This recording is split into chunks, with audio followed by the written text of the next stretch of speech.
don't need no wine and dine. I want something high class.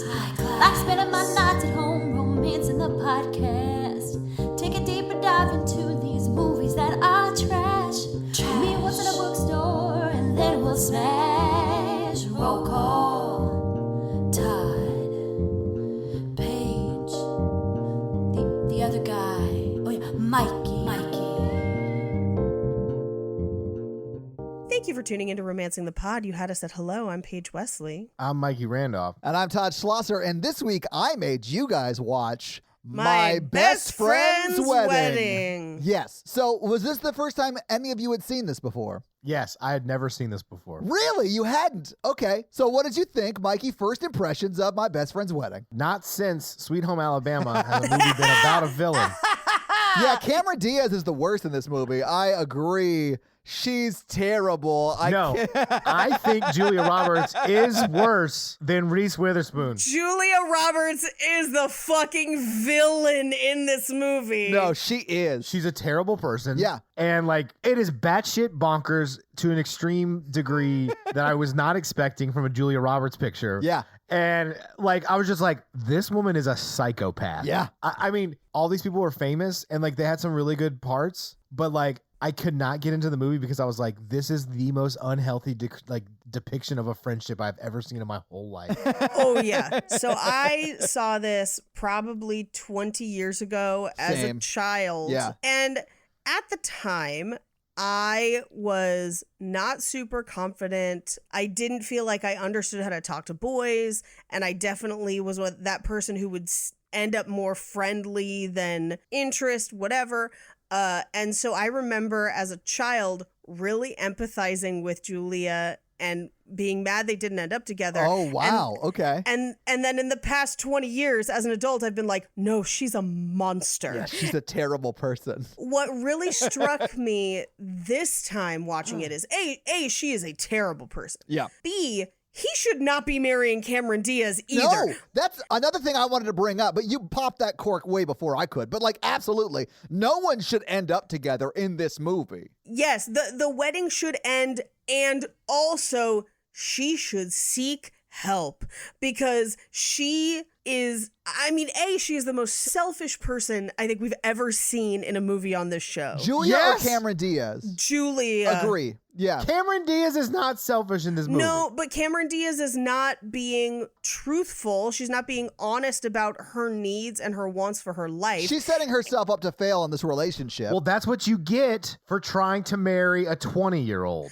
Well, and that's the other part is that he is not seeing her as a person, and it seems like he does not understand how to see women as people because he literally expects her to just stay home and that's going to be fine. And the idea that anything beside that would happen and that infringes upon his life is super offensive to him while not even considering that she is literally giving up everything to marry him. They should not be getting married. Julia Roberts should not be doing all the things everyone in this movie except for Cameron Diaz is kind of a villain. Cameron Diaz is just young and hasn't learned to speak up. She's just naive. I feel bad for Cameron Diaz throughout the whole movie, although I do think she makes mistakes. But I think in Cameron Diaz's defense, they are mistakes. Julia Roberts is just malicious and terrible. Michael is just also an asshole. Oh, you mean in front of your fiance's dad, go flirt with this extremely attractive woman that you've been friends with and hid from them until the weekend of the wedding. And then during your bachelor party-esque baseball game day, you're going to go spend 8 hours with her by yourself. That's not suspicious at all to anyone else in the room who knows that you guys used to sleep together. Mikey, they're just friends now. It's fine. No, Mikey, I agree with you. These are all red flags that are terrible. Yeah. Or the fact that after Julia Roberts is a complete psychopath and tries to get him fired and destroy his relationship and his whole life, that he thanks her for loving him that way. Yep. Yeah. I strongly believe both Julia Roberts and Dermot Mulroney, I fully believe that the two of them, more so her than him, are the villains of this story. And Rupert Everett and her two cousins are the heroes. Yeah. Yes. So the reason I love this movie, and honestly, guys, I still sort of love this movie, is because of Rupert Everett. I love his character. Every time that man speaks, it is honest. Yes. It is like from a loving place. The one thing Yep. I think he does that's not great is sort of play along with Well- her ruse. Well, okay, let's talk about this. He tries to torpedo her ruse. Yes, like he does. fucks her shit up. And I appreciate that because Yeah. it's almost like you wanted to bring me into this. I didn't agree to that. So you're going to get whatever I give you. And what I give you is going to make things worse than they were to begin with. Yes. Good for him. Yeah. On the flip side of that, having a friend that invites you out for a weekend, or like you go and visit your friend because you're really worried because all of a sudden you're gonna get arrested or destroy someone's life, and you go out there and she's just like batshit bonkers, level 10, like I'm gonna do this, and you're just there to watch. I mean, like he did everything he could,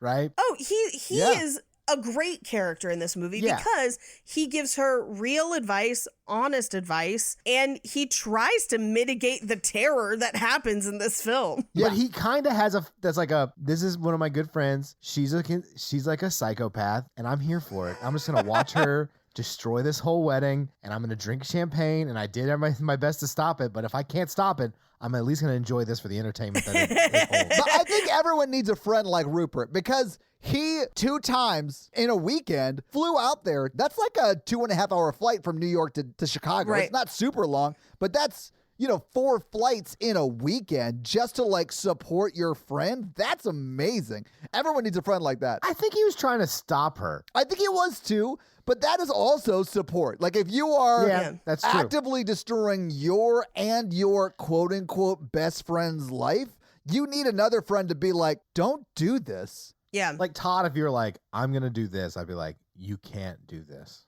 Like this is not great. But I do feel like, Mikey, if I was going to destroy someone's wedding and I said in front of you and everyone at this wedding that you were my lover and that we were going to adopt a child, like you would just yes and that until I took you back to the airport. 100, I would just be like, okay, if you're gonna destroy this wedding and we're gonna get married and have kids in this hypothetical improv, I'm gonna be here. I'm gonna eat these mini quiche. I'm gonna Yeah. drink this open bar, Yeah. and I'm gonna record it now. I mean, I was like, this is comedy gold. I mean, my favorite and the part where I damn near stood up and applauded, and I did not remember this from the first time I'd seen this movie, is when she has committed grand theft auto by stealing that bread truck. Yes. With no repercussions. And she's on the phone with him and she's telling him, like, I'm chasing him. This is what happened. Yes. And he just says, but who's chasing you? Yeah. And I'm like, yes, advice of the century. Like from the top rope, he perfectly distills why what she is doing is wrong. Yeah. Why she is not in the right, why it's not going to turn out the way she wants, which he has already told her before. My favorite is when she's like, what do you think is going to happen? And he's like, he's going to get married and you're going to come home. And like, he is so honest with her in such a loving way. I love it. Yeah, same. That's the scene right before he gets back on the airplane to go back the first time. And she's like, what is he going to say if I tell him the truth? Because the whole time he's there, he's like, tell him the truth. Yeah. And he says he's going to marry Kim. You're going to kiss him goodbye and you're going to come home. And that is literally the movie. Like, that's the rest of the movie. That's what we watch. Yeah. I mean, of course, because she's a psychopath, she has to try and end that wedding 3 more times in 23 hours. But yeah. At that point in the movie, I looked at the timestamp and looked at my notes and I said, how is there 40 more minutes left Yes. of the movie? Yeah, because there's less than 24 hours left in movie time, right? Yeah, yeah, and yeah. there's half the movie left. Yeah. I also like that he calls out Julia Roberts for being super selfish of like, okay, this guy pined after you for years and you lost him. That's another thing. People don't just wait for you to be in love. Right. And he was like, do you think you're doing this because you love him or do you think you're doing this to win? Oh, yeah. And Yeah. he says that super early on. Like, he Yep. I was like, calls her oh. on her shit immediately. But, sociopaths don't technically see that kind of stuff Oof. when it's Yeah. them. And I definitely think she was doing it to win, not because she loved him. Oh, I Yeah, don't think absolutely. she's capable of that emotion. I don't know. I feel like she loves Rupert Everett's character. Like, they love each other, right? It's not like a romantic love, but they're like friends. Like, Mikey, you're my Yeah. Rupert Everett, right? Like, you would be this person for me. Uh-huh. If I was Yeah. fucking up my life, you would sit me down and be like, Todd, stop it. Can you imagine dating someone and they're Julia Roberts, but like 2 years later and they're like, I had this moment where like my best friend got married and this is what I did that weekend. And like, can you imagine listening to that story and being like, I don't know about this. I would fucking run. So, Mikey, it's like your second date, and you're like, hey, tell me a funny story from your past. And she's like, oh, man, let me tell you the story about this time that I tried to break up my best friend's wedding. And there's no way you make it through the rest of that story without leaving. Yeah. Oof. I mean, I'm really torn because I feel like the movie wants us to empathize with her through the bulk of the movie and have the ending be difficult, where it's like it's hard to watch, quote unquote, the love of your life that you don't really have any chemistry with, that you just wanted to win, walk away. Yeah. But then at the same time, it gives us Rupert Everett, who's kind of the reality check. And so there's a part of me that does appreciate that. I appreciate that they don't end up together.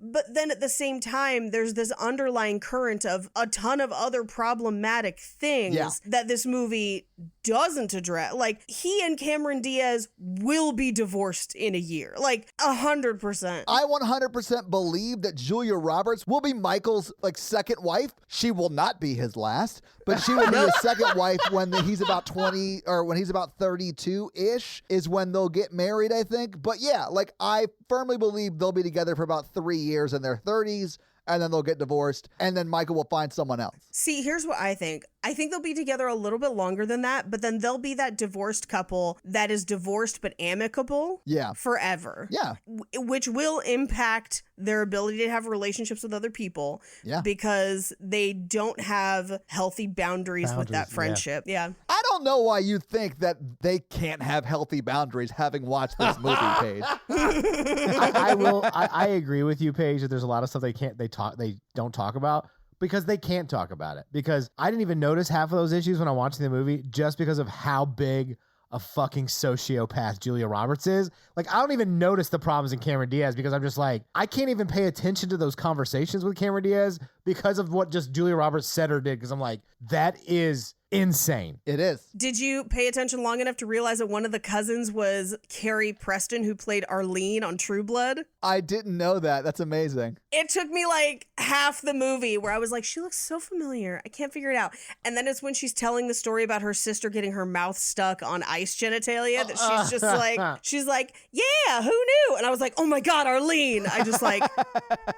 I do love the Nashville Cousins. They're one of my favorite parts of the movie. They're great. Yeah. They are great. We have a lot to break down in this movie, so we probably should just jump into it. Yes. Yeah. So let's start with the titles because... I hated them. I hated them so much, Paige. I'm so sorry to say that. I second that I hated them. And then I watched this with Alexa and I was like, this is dumb. And she's like, you hate it already? And I was like, these titles are dumb. Yeah. I also did not like them. However, I was watching them and I kept noticing this one of the bridesmaids in the background. And I was like, I've seen her in so much stuff. Like, what else has she been in? So then I went on this wild goose chase to find out who was in the credit sequence, not the movie, just the credit sequence. Paige, I love you. I don't know if you know, but there's a whole separate IMDb just for credit sequences. No, I did not know that. It's insane. But I found it. And this credit sequence is even more bonkers than you realize. So the one that I kept recognizing is a woman named Bree Turner, who's been in fucking everything. She was in every rom-com in the 90s as a best friend. A million. If you look at her IMDb, it is just a who's who of problematic rom-coms we haven't done yet.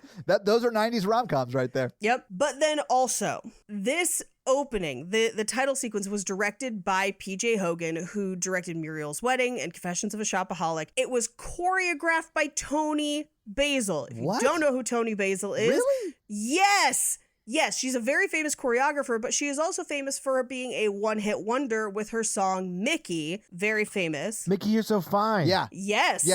I didn't even know she did choreography. Mickey's all I knew her from. She's a very famous choreographer, especially at the time. So that, I was like, wow, they called in the big guns. But also, that song, Wishin' and Hopin', is a Burt Bacharach song. There's a number of Burt Bacharach songs in this movie because they wanted to pick a bunch of songs that at one point were sung by Dionne Warwick. Almost every single song in this movie was at one point either originally sung by Dionne Warwick or covered by Dionne Warwick. It's a long story. Anyway, for this cover, it's sung by Annie DeFranco. I love Annie DeFranco. Everybody does, but they refused to have her lip sync it for the credits. So they just hired somebody else to do it. That does not surprise me too much. I doubt Andy DeFranco's look and vibe is what they were going for, but I prefer it.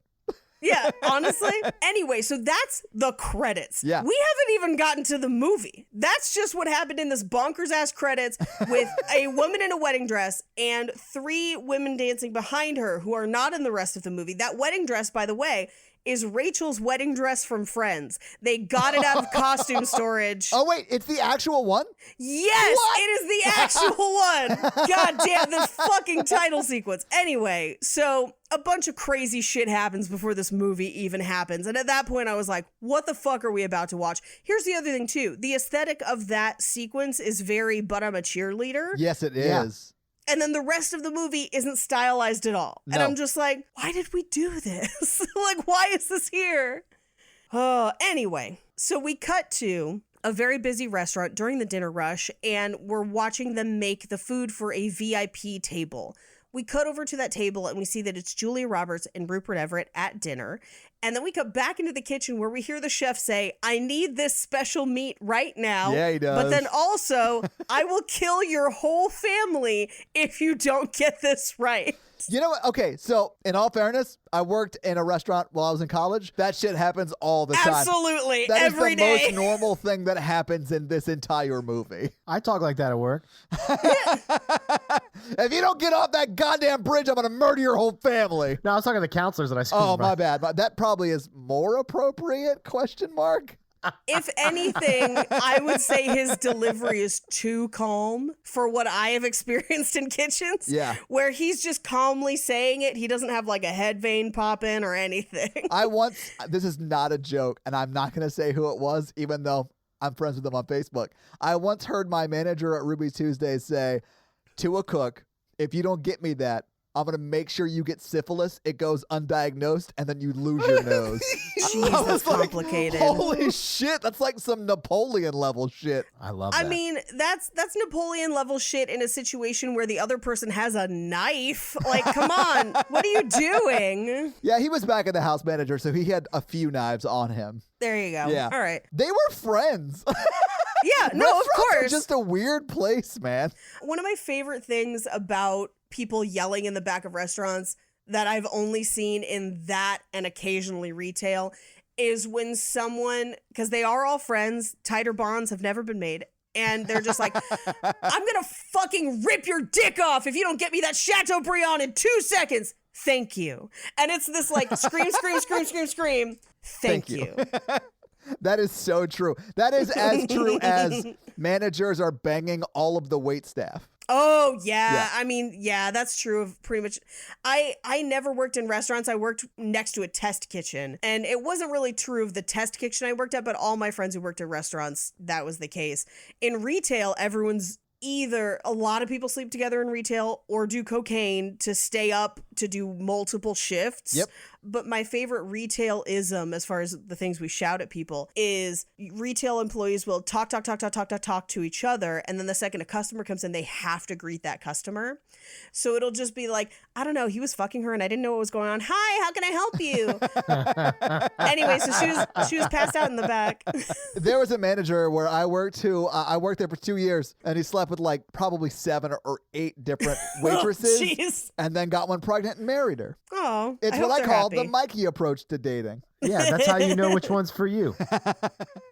Let me check on Facebook and see if they're still married. Oh, yeah, I'm curious. Okay, so they bring out the food to Julia Roberts, and then she takes one bite, and she's like, I'm going to write this up as brave and whatever. Yeah, inventive and confident. Who writes up a whole review based on one bite? Like, I don't think she's a good food critic. No, most food critics do.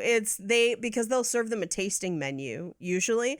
And so they'll take 1, maybe 2 bites of everything. But whenever they take a bite of something, they're trying to get everything on the plate in one bite. Oh. Yeah. It's not like the whole plate, but like a little bit of everything. You'll see them do it on Chopped a lot too, where because they have to taste multiple things, they're only taking like 1 or 2 bites. So update. Yo. They are no longer married.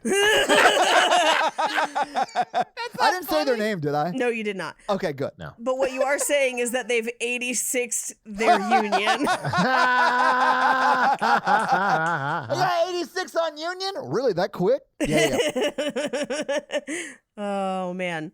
Anyway, so she's going to write it up as inventive and confident. And then she and Rupert Everett have a conversation about she's trying to get a job with Newsday. She's checking the machine. He doesn't send her men to go out with anymore because she seems to be, I would say she seems to be happy not dating. She seems to be career focused and happy with that. And that's great. There's nothing wrong with that. Well, and also this movie establishes the idea that she is not comfortable with affection in general. That is true, yeah. It doesn't explore it, but there were parts of this that made me wonder. I was like, is she asexual and fighting against what's going on with her and just doesn't have a word for it yet? I don't know.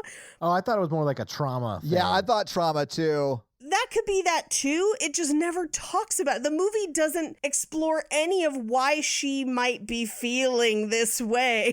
Yeah, it does, Paige. Do you not remember when she tells her best friend Michael, hey, remember when I was uncomfortable with the word love? I'm comfortable now. And that's the most depth we get about that talk. By the way, she's not. She lies. When she lies to Michael about changing or whatever, she doesn't, but yeah. Let me tell you, I'm an expert in women who lie to Michael. or Michael's, yeah. Yeah, I'm sorry, excuse me. I know that she had a lot of problems because I was like super attracted to Julia Roberts at this point.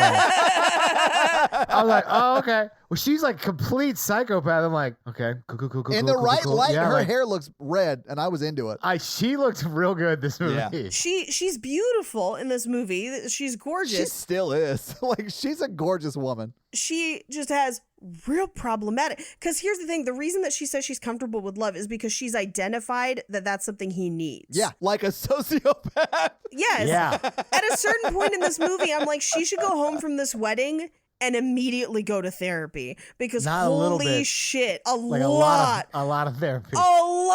because she does not interact with people in a human way, and oof, Mikey, would you be Julia Roberts' therapist? No.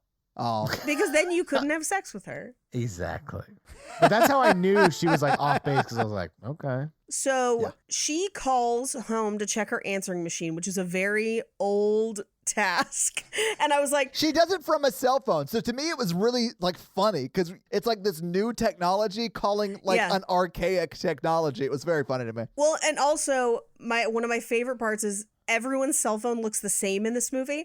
And it's because at the time, everyone had that phone. Yeah. And it was that leather case. And I was like, oh my God, my Yes. dad had one of these. I totally remember it. That's because that was one of 3 phones you could get. Right. That's it. Yeah. Yeah. So she calls her answering machine, and she has a message from Michael telling her that he's staying at the Drake Hotel in Chicago. And all I could think about was like, Mission Impossible. He's the one who did it. Like, track him down using the clues in your internet Bible. So she then tells Rupert Everett who it is, that it's her friend Michael, that they went out, they like dated sophomore year at Brown because they were both journalism majors, and they only dated for like a month is what she says. And then she broke up with him. And then as they're breaking up, she's like, He cried and said, the worst part of this is I'm losing my best friend. and she said, me too. Yeah. And they've been best friends ever since. And they've quote unquote been with each other through everything, jobs, parents, love, like all of it, and travel, which now as an adult, thinking about this movie, what was lost on me as a child is that I am about 150% sure that they have continued to sleep together this entire time. It certainly sounds like they have, because she talks about like trips they took together post breakup that 1 month that they Yes. were together. And they're not saying it, but they're saying it. You know what I'm saying? Like, oh, that wild night in Tucson. Like, what the fuck else would that mean, right? Yeah. Like, what is there to do in Tucson but fuck? You butt fuck in Tucson? Oh, actually, there's a really cool mall in Tucson. Anyway, it sounds like she's using him for emotional labor. Yeah. And it Oh, sounds yeah. like he's sort of using her for sex. I think he's also using her for emotional labor. Yeah, that's fair. Everyone has poor boundaries. Like, he obviously loved her for a long time and like put himself in her life, and he should have had not let that happen and not Yeah. let her use him for emotional fulfillment while he pined over her. And then as soon as he finds somebody else, that's when she flips it and is like, I love him. Oh, yeah. I mean, that is a tactic that works on some people, Mikey. Well, and here's the thing. If he had immediately broken up with Cameron Diaz, I do not think they would have gotten together. Oh, if when he called in the very beginning, he was just like, hey, I'm in town for a few days. Let's grab dinner or whatever. I fully think she would have called him, gone to dinner, and that would have been it. Like, it would have been a very normal weekend. They may have had sex just because that's their normal cycle, but that would be it, right? It's because he is about to not be available that she loses her goddamn mind. But no, even more than that, I think if, like, for argument's sake, let's say she calls, he says he's getting married, she's like, don't do it, I love you, on the phone. Yeah. And they'd hang up, they'd probably have sex, but they'd probably not be together because all she wants is him to be available. Yeah. He loves her. He is obsessed with her. He chooses someone else in this movie, I think, because he maybe has identified that she is unwell and that perhaps their relationship is problematic. But had that not happened, had she not done crazy things, I think if she had said it, he was down, but she was never going to be in a relationship with him. She just wants him to be available. Yeah. And so, yeah, it's poor boundaries all around. I think she's using him. I think he is allowing it to happen because he holds out hope for her. And I think meeting Cameron Diaz and making a change was probably the healthy thing that he was trying to do with his life. However, it is established in their conversation a little bit later, in like 1 or 2 scenes from now, that they hadn't talked in about a month, and he'd been trying to call her for a month, which means that either one of two things has happened. One, the last time they talked, he had not met Cameron Diaz yet, which means that they're getting married in 4 days after knowing each other for a month. Or he didn't tell her about Cameron Diaz, which seems odd. Yeah. Well, because she does reference when they've dated other people that they've communicated about that, right? Yeah. Yes. That's a good point, Paige. Then he must have been keeping it a secret, or they literally just met under a month ago. I think it might be the latter. Yeah, me too. And that's terrifying. I'm ready to settle down, baby. No. Find me a 20-year-old who's ready to get married in a month. Mikey, you run from that person. Run from Yes. that person. They should absolutely not be getting married. But, Todd, what if her dad's a billionaire? Listen, there are some accommodations that can be made for superior wealth and, stuff like that. And he owns the White Sox. And no, he owns the White Sox and a cable news network. Yeah, Todd, what about then? I mean, honestly, if it's not the Cubs, I don't care. Whoa. Sucking White Sox, the Cubs are one of the 2 teams I can name. I'm going to say, if there's a prenup, don't do it. Oh, 100%. absolutely not. But what if I was getting my own cable news show? Oh, Mikey, could you? That'd be great for us. I think I would be great as like just a fear-mongering cable news host. Yeah, Mikey, you'd be terrifying. Mikey 180. I only get to half of the truth. I like that you just start stories but never finish them. Yeah. Guys, you'll never believe what happened in Tennessee today. There was like a school shooting or something. So next we're going to move on to... But who's got time for that? Today on Mikey's 180, we're just going to read the headlines of a newspaper, but not the story. What I'm going to do is scroll through Reddit's news post and only read the title of the article and then comment on it and then move to the next one. Local man marries tortoise. Weird. Pretty much what we're pitching is what Mikey does on the toilet, but with a camera. I mean, I think there's a market for that, too. Then we can finally hear some of those only parts. I can't believe only one person reached out about my BM. I mean, it's a gross thing that you probably should not reach out to someone for, but yeah, I get that. No, that person has all the balls in the world. I love it. Anyway, we should get back into it. So she tells Rupert Everett about this promise they had, where they had like a blood ritual where it's like they pricked both their fingers and rubbed them together, that if they were 28 and not married, they would marry each other. and she's about to be 28, and he is now desperate to talk. So she thinks that that's what it's gonna be. Right. And to be honest, she's going into this phone call thinking that she's going to have to, quote, let him down easy. Right, because he's still on the market as far as she's concerned. Right. So she doesn't want him. And believe me, I wish this wasn't true, but there are people, it's not just women, but there are people out there that will back burner people. Like they're like, oh, they're an option, but I don't want to exercise that option right now. So I'm going to like quote unquote friend zone them, even though that's like a term I hate. But yeah, they like push them to the side, right? We've all backburnered somebody. I've never backburnered. I've been backburnered. Same page. But if you backburner somebody and then immediately move them to the top burner when they find someone else, that's a huge dick move. Yeah, you're a dick. I like to simmer, not backburn, like simmer people. It's also not great. But you know, whatever. Mikey, she's like, hey, is it cool if I just like leave my toothbrush here? I've been staying over a lot. And Mikey's like, ooh, you probably should simmer a bit.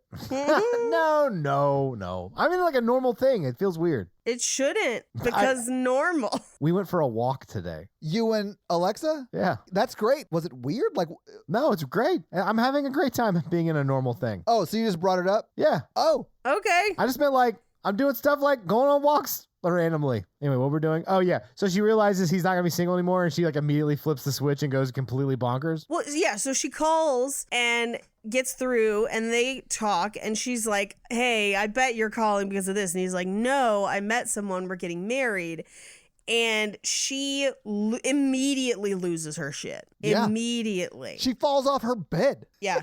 And he basically is asking her to come to the wedding with like, here's why I think they've only known each other a month, because they didn't send invitations and she would have gotten an invitation. He's calling her literally a day before festivities start. Yeah, and I mean, it's like 3 or 4 days before the actual wedding. Right. Yeah. Yeah. So she then, the next day, is talking to Rupert Everett and basically is telling him, like, I've got 4 days to break up a wedding. And she's claiming that Cameron Diaz has only known him for 5 seconds and I can't lose him. I'm going to bring him back. But at this point, I just have in my notes, I'm like, people don't wait around for you forever. People live their lives. Other people don't live their lives to serve your narrative. Right. You're not the main character in other people's stories, you know? Yeah, no, Yeah. absolutely. And that's sort of what Rupert Everett says. He's like, do you want him or do you just want to win? To win. Yeah. Right. So she arrives at the airport, finds him in the crowd. They almost kiss at like as they kind of hug. She kind of goes in for one. Yeah, they bump into each other, which, Paige, I think this sort of lends to your theory of when they get together, they go out for like weekend trips together and they are like romantically linked for that weekend, then come apart, because it felt very natural that they would do that, but they didn't because Cameron Diaz was there. Yeah, they have a physical chemistry that implies that they have been Intimate. for a long time. Yes. I had a friend like this, but it was like more emotional. Like we leaned on each other to like for emotional stuff, but there was always like a weird, like when we were together, people were like, are y'all dating? Because it was like that comfortable. And then like she got engaged and then like I know the story. out of the blue. Yeah. Yeah. But Mikey, like when you went and broke up that wedding, I was there supporting you as your, you know. When I hacked into her dad's computer to send an email to Good her work. Lord. No, she came to work and she's like, I was like, are you engaged? And she's like, I didn't want to tell you. I was drunk. And I was like, that's not how you should be talking about your engagement. Whoa, Yes, what? That is wow. Oh, wow. Okay. She's a great person. She's married to someone else now. But like during then, I was like, I'm fulfilling your emotional needs. We cannot talk. I was like, we have this will they, won't they thing, and it's not working. And like, we're obviously not there where we, well, actually, after we set boundaries, she broke up with that fiance later on. And then we actually did go on like 2 dates, but he did not go river rafting with her and her family. And I got invited as like backup fiance and like, Mikey. yes. Yeah. Mikey. She is your Julia Roberts. Yeah. Cool. Wow. That is Kooks Yeah. Banooks, man. Yeah. So like he didn't go river rafting and I ended up going with her family and like This is while they were still engaged? yeah. And like we had a great time and like we had like a Of course you did, Mikey. You're charming as fuck. right. Her sister's like, you and Michael have like a weird connection. Like basically asked if we had like hooked up before. Hang on, Mikey. I have a question. Had you? We actually we've never hooked up. Okay. So, but like then I started fulfilling her emotional needs because this guy she just wasn't into or whatever. This guy being her fiance?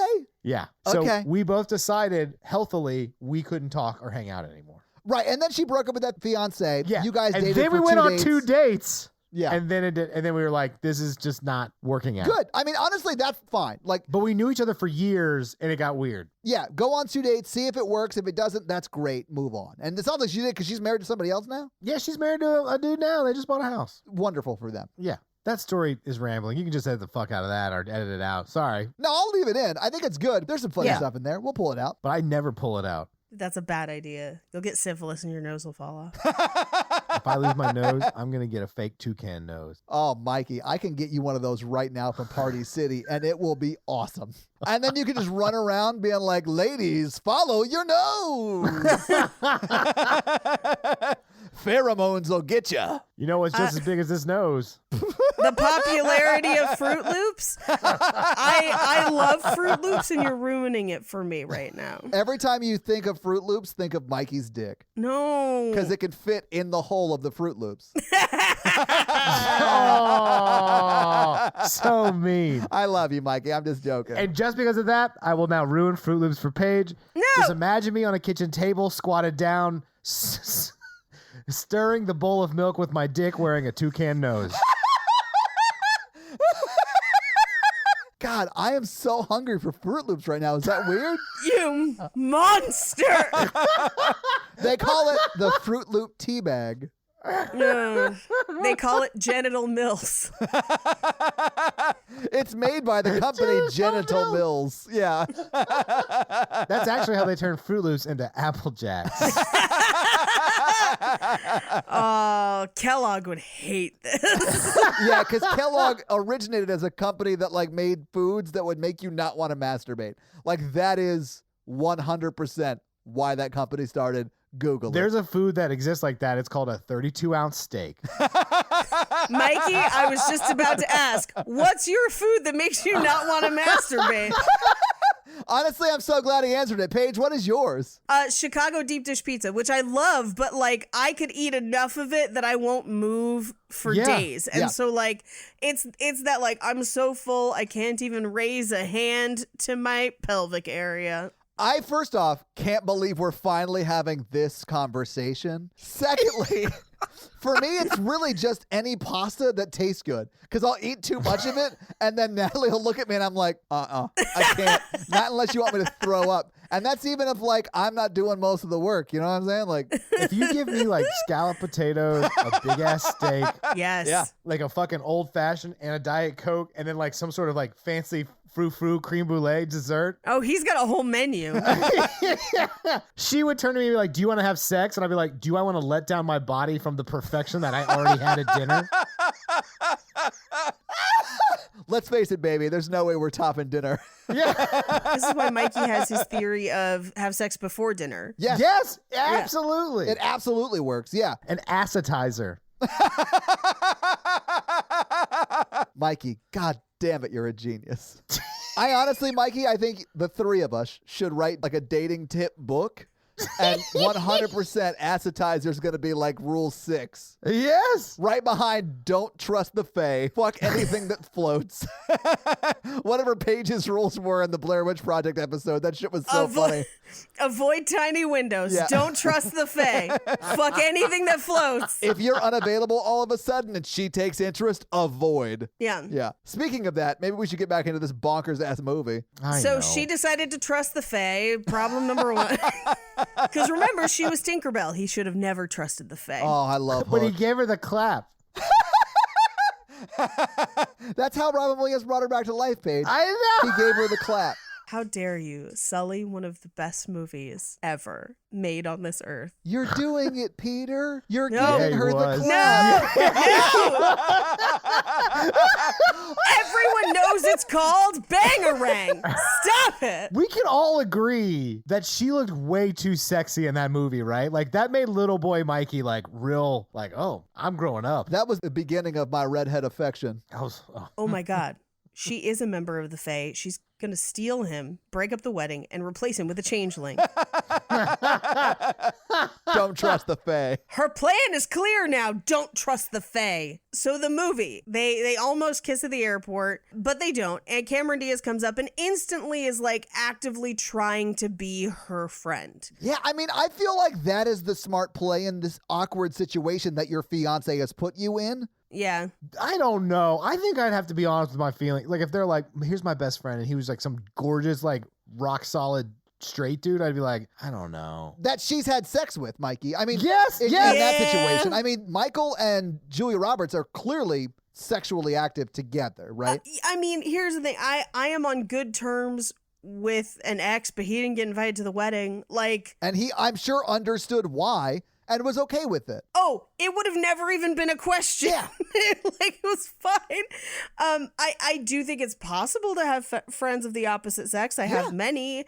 I'm not worried about that. I think after you fuck them, it's hard. Yeah. I think while you're fucking him, it's hard normally. Yeah. I think being friendly is a good first play because I feel like it's possible that you could be friends with that person and it wouldn't be bad. Yes. But I think that the second she starts to reveal that this is not going to work out that way, because there are a number of things that she does to make Cameron Diaz feel shitty the first couple days she's there. That's the point where, and I think in part it's because Cameron Diaz's character is like 20, is her first serious relationship. She doesn't really understand. That's where you advocate for yourself and put your foot down and are like, either this behavior stops or I leave. Yeah. So anyway, this is where we find out that A, Cameron Diaz drives like a maniac, and B, that Julia Roberts is now going to be her maid of honor because she didn't really have any other bridesmaids except for two, quote, vengeful sluts from Nashville who are cousins. And it implies that they're twins. Oh, does it? I thought that they were like Yes. 2 years apart or like really close in age. I mean, It says twins. I think, honestly, they Twins probably in are. Nashville, look me up. twins, Mikey. They look close enough, but I think you're right. I think they're a year or two apart. She just is using shorthand. I will say that they introduced themselves to her at the cotillion or whatever they go to, the event they go to right after this. The engagement party. Yeah. Oh, yeah. The engagement party. Cotillion. Yeah. They introduced themselves as the vengeful sluts from Nashville. So, like, I feel like they're in on that joke. So I don't feel that bad about Cameron Diaz calling them that. I think they know exactly who they are. Yes. And they are just here to sow destruction. And I love it. They are here for the chaos. They're like, that's right. We're the people you shouldn't have invited, but you don't have any other cousins. So we're here to get too drunk, suck off ice sculptures, and swear at people. We are the best people at this wedding. No joke. Those two people and Rupert Everett are the best people in this movie. They're my Oh, favorite. absolutely. Without this, I know we touched about this in the beginning. Without the good side characters, this movie completely falls apart. for Absolutely. me. If there's no Yeah. Rupert Everett in this movie's unwatchable. Yeah, absolutely. So we cut to she's immediately being fitted for her bridesmaid dress. And it is, I like it as a dress. I mean, for the time period, you know, whatever. I forgot that they legit go straight from the airport, drive like a bat out of hell, and then Cameron Diaz in the car asks her to be her maid of honor. Yeah. And then go right to the dress fitting. I didn't realize it was that quick. Damn. It was that fast. And while it is still a bridesmaid's dress, which, you know, is still not great necessarily. Right. She does talk about how she picked it with her in mind and gives her the option of like, would you like something different? Yeah. Which, by the way, I have some money figures later on how much this madness would cost. Right? I was like, man, if this guy wasn't a billionaire, he'd be so mad. Oh, But man. billions is a lot of money. Well, I mean, it depends on how long he has owned the things that he's owned, but I have some salary figures of what he's probably making. Cameron Diaz's dad. Yeah. Mhm. Okay, awesome. So she also asks, like, shouldn't all the bridesmaids be in the same dress? And Cameron Diaz is like, no, we picked something special for you, which also almost every single wedding I have been in, the maid of honor is slightly in a different dress. Really? I didn't realize that was a thing. Yeah, I saw that. She has a different, like a lower cut dress. It's usually the same color. If somebody went with all the same color, it's usually just a slightly different style or just like one step up quality wise in a different color. Right now, the thing is to let people like give people a color and let them all pick their own dresses, or let people pick a range of colors. I didn't have a bridal party, so I didn't have to worry about this, but in most of the weddings I've been in, especially ones in the 90s, the maid of honor was in a different dress. Interesting. Okay. And it could be as simple as like hers has sleeves, or she has a different bouquet. She almost always has a different bouquet. Okay. And there's usually, and they don't really cover it in this movie necessarily, usually your maid of honor is the one who's like planning your shower. Yeah. She's also responsible for moving and handling your train if you have a train on your dress. So like there's a whole bunch of like, there's a reason why it's usually your sister or a cousin or a friend, because they're going to see your butt like 14 different times that day.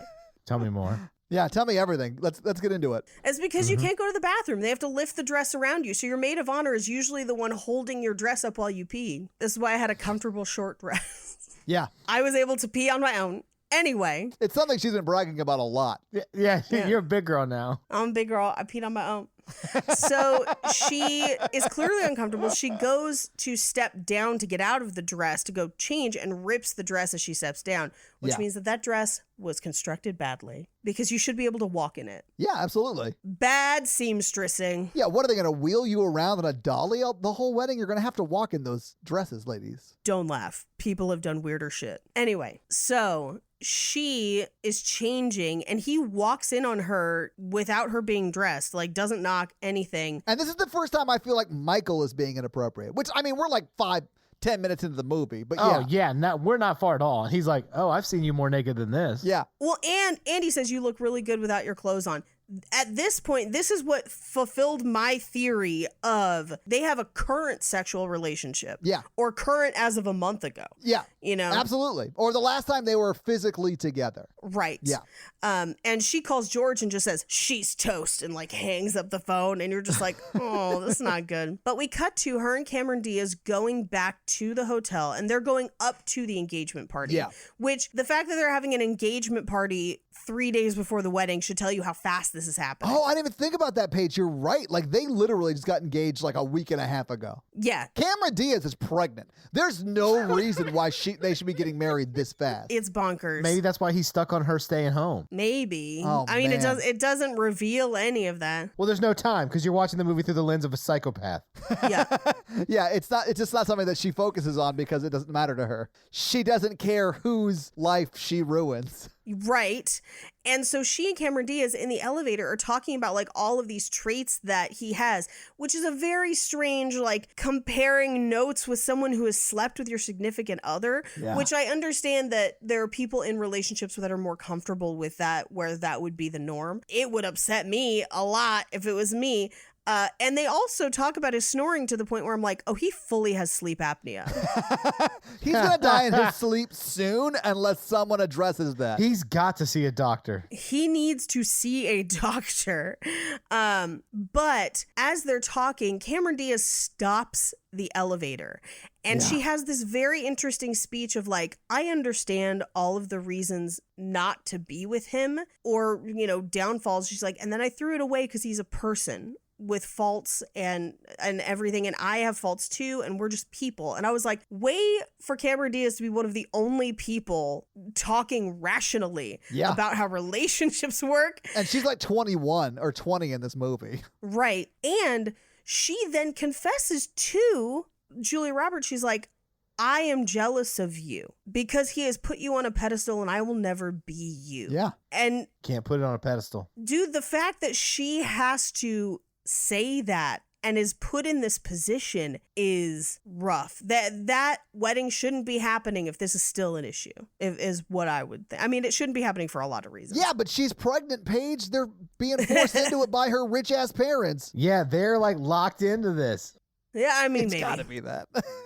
So she turns the elevator on again. They burst out into the party, and the cousins say, oh, look, it's the bride and the woman she'll never live up to. Yeah, immediately out of the gate, they are like amazing. I laughed when I heard that and I loved it. But also, I'm like, so that means he talks about Julia Roberts non-fucking stop. Or talks about her non-fucking stop to Cameron Diaz and she's told them. Yeah. Yeah, whatever it is now public knowledge. And I'm like, Yeah. this is not good. Like, this is bad. This is not, has no one been like, so why aren't you guys getting married? Like, no one has brought it up.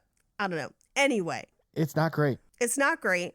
So they take Julia Roberts to the ballpark where she's hanging out with the groomsmen because she's Michael's friend. And this is a very uncomfortable sequence. The next 15 minutes. Yes. I mean, when she's like all over him in front of her parents and his parents. All over him, and no one thinks it's weird. When she says, I've got moves you ain't never seen, I was like, this is not a conversation you have with someone who's about to get married in front of the bride's parents, the groom's parents, and his little brother. What is happening right now, Julia? Well, and then she finishes it up with, I'm still your best friend. You just haven't seen me for a while. Yeah. Like, it's an invitation. Like, it's... Oof. Why don't you come by and see me sometime? Why don't you come upstairs and see me up there now sometime? So they take some time alone to talk, and he says to her that one of the reasons that he's with Cameron Diaz is because when I hug her, I don't have to let go right away. Yeah. Ooh. Which, honestly, that's a thing of, like, you have to be comfortable with intimacy and have an open conversation about that and an understanding of how your partner receives intimacy and how they enjoy it. Yeah. And you know, if that disconnect is happening, then that's going to be a problem. So I feel like that's a good reason for him to have maybe brought this up as an issue with Julia Roberts, but also he's comparing them, which is bad. Yeah, I would say before he's engaged, before he's dating somebody else, he could have had that conversation. It's appropriate. Like right now is not appropriate because 100%. it sort of feels like he's throwing it in her face a little bit. Like this is the reason we didn't work out is because you're damaged on some level or whatever it is. It just felt uncomfortable and like it's not the right time for that. Yeah. He could have done it as a rebuff. I get it, but I mean, he's like, I can't hug you in public. Does he say that later on, or is that this scene? No, that's this It's scene. this but scene, yeah. But here's the thing. It implies that if he could, he wouldn't be with Cameron Yes, Diaz. that's what I don't like about it. Oh, Yeah. And I think that's why she's like, well, I'm magically okay with love all of a sudden. And she's not. No, she's not. She's still never, I held hands at my walk in the park, and it was nice. Aw. Oh, Mikey, That's nice. you're like becoming a real person. Yeah. I hate it. Yeah. I'm kidding. I like it. So she is literally sowing dissension between the two of them. Whenever she's alone with one, she is talking and setting up manipulative traps for the other. Yeah. And it's all very planned out and very meticulous, like serial killer level of manipulation. Like 4D breakup chess. Yes. Yeah. Because in the elevator, she found out that Cameron Diaz doesn't like karaoke. So she finds a karaoke bar and talks everyone into going, which, by the way, Cameron Diaz's character is 20. She shouldn't even be allowed inside. Well, they're rich and they own half of Chicago, so it's fine. Yeah. Do we know she's 20? I got the vibe that she was 21. No, they said it's 20. Oh, wow. Okay. They say she's 20. I missed that. I thought she was at least 21 because of the scene. They're but 27 and she's 20. I think he's actually 28, but he just turned 28, something like that. But whatever. They're all around that same age, but she's younger. Yes. So they sit down at a table and people are pestering Cameron Diaz saying she doesn't want to.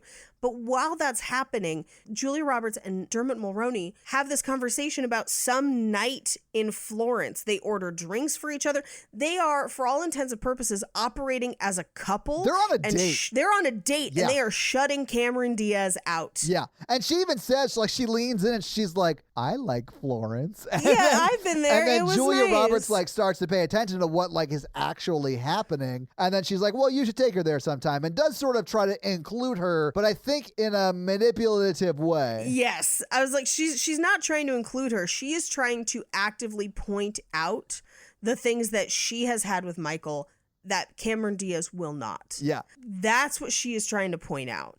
Until Cameron Diaz was like, I've got his baby inside me. She doesn't say that. But what we do find out is that she's leaving school. She's not finishing her degree. And then Julia Roberts presses her about it. She's like, what, architects don't need degrees nowadays or something like that? Yep. Yeah. Meanwhile, they force Cameron Diaz to sing. Poor thing, which if public speaking is terrifying, public singing is even worse. But they force her to sing and she's terrible. And here's the thing, she knew she was, that's why she didn't want to sing. And also, she pulls a Mikey because she is terrible at karaoke, but she owns it and she has fun with it, and the crowd gets on her side, and they're like, that is the person that people talk about when they go home. Yeah, she turned the crowd. Yeah, the guy who couldn't sing for shit, but like nailed it and put on a great show. Those are the people who like stand out most at karaoke. I'm ready for you to post the video. I don't know if I have it anymore, but if I do, I will. Because it, Mikey, is terrible, but it's also awesome at the same time. I can't sing. I can't even make a metaphor about how bad I can sing. Do you want me to do an impression? Yeah. It was, You've Lost That Love and Feeling. And Mikey, I swear to God, sang it like this. It's getting hard not to show it, but baby, believe me, I know I can't even do it as bad as it was. But he's like leaning into it so hard, it's magical, Paige. I am also dancing. It's hard to dance and sing. I've never been so hard. I have a friend who notoriously cannot sing, and the last time I saw him do karaoke, he does tequila, but he doesn't sing any of it. He just points at the audience and they sing. That is a baller ass move if you can't sing in karaoke. And he dances the whole time. I fucking love that. Fucking brilliant. That's amazing. Anyway, so her plan backfires. So she and Cameron Diaz are going to go to a dinner with her grandmother. And she's like, well, I mean, I guess you don't have to go. And she's like, perfect. Then I'm going to stay with your fiance. Bye. Yeah. And that was the point at which I would have been like, no. If you were Cameron Diaz? Yeah. Absolutely. I just watched what happened at dinner. One of you is coming with me. Yeah. I don't care which, but you're not staying together.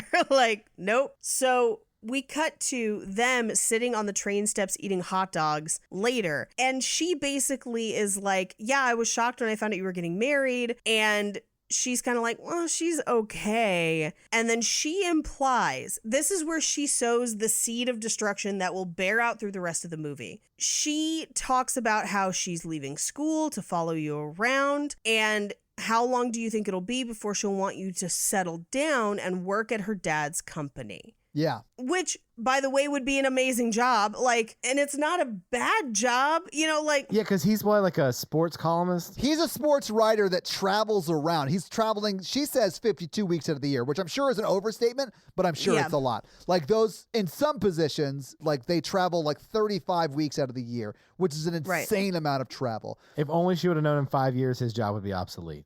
Yeah, absolutely. But I mean, she is offering him a job like at the executive level, or I should say Cameron Diaz's dad is. Right. And it's an immediate like jump to the front of the line. It is like nepotism. Well, you cannot marry a billionaire's daughter without working for that company. That's just the implication.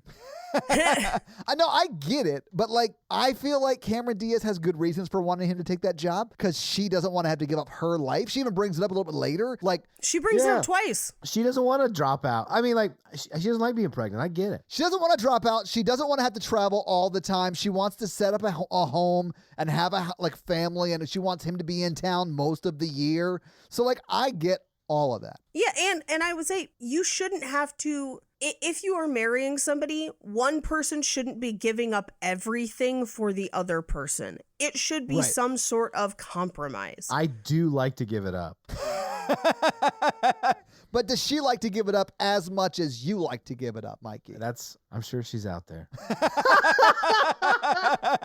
But she is manipulating Kimmy in this way because she then goes out with Kimmy the next day where it looks like they're doing the wedding registry 2 days before the wedding. The I'm whole like, thing is bonkers. Yeah. too fucking late, bitch. The hell if I'm bringing a billionaire's daughter a wedding gift? I'm like, fuck off. Yeah, when Julia Roberts says, I didn't get you a wedding gift, I'd have been like, yeah, I wouldn't either. What could they possibly need? But what she gets them is so fucked up and manipulative. Paige, stop. We'll get there. Oh, no, Table we'll it. get there. Table it. No, Table it's it. so terrible. Because yes, Paige, yes. But let's talk about it later. Anyway, so she manipulates Cameron Diaz into like getting her dad to offer this job. Yeah. Knowing that he will not want it and it will cause a fight between them. So Yeah, but also he's dumb not to want it. I'm just going to say that. I agree. Anyway, well, and here's the thing. I feel like when he turns it down, Cameron Diaz's dad is like, I'm proud of him for sticking to his guns. He wants to do what he wants to do, which is great. You know, like Cameron Diaz's family, though billionaires, are super nice and accommodating to two extremely selfish assholes. Yeah. Yeah. So we cut to, they're going out to dinner. It's night 2, I think is what it is. And Julia Roberts shows up to the table in a weird bedazzled cardigan sweater. And Dermot Mulroney just says, "You're so beautiful." Yeah. In front of like the other people that are there. Yeah, everyone sees it. Yeah. It is not hidden. Then Cameron Diaz launches into like pitching this job to him. And they get into a fight that would make me break up with someone.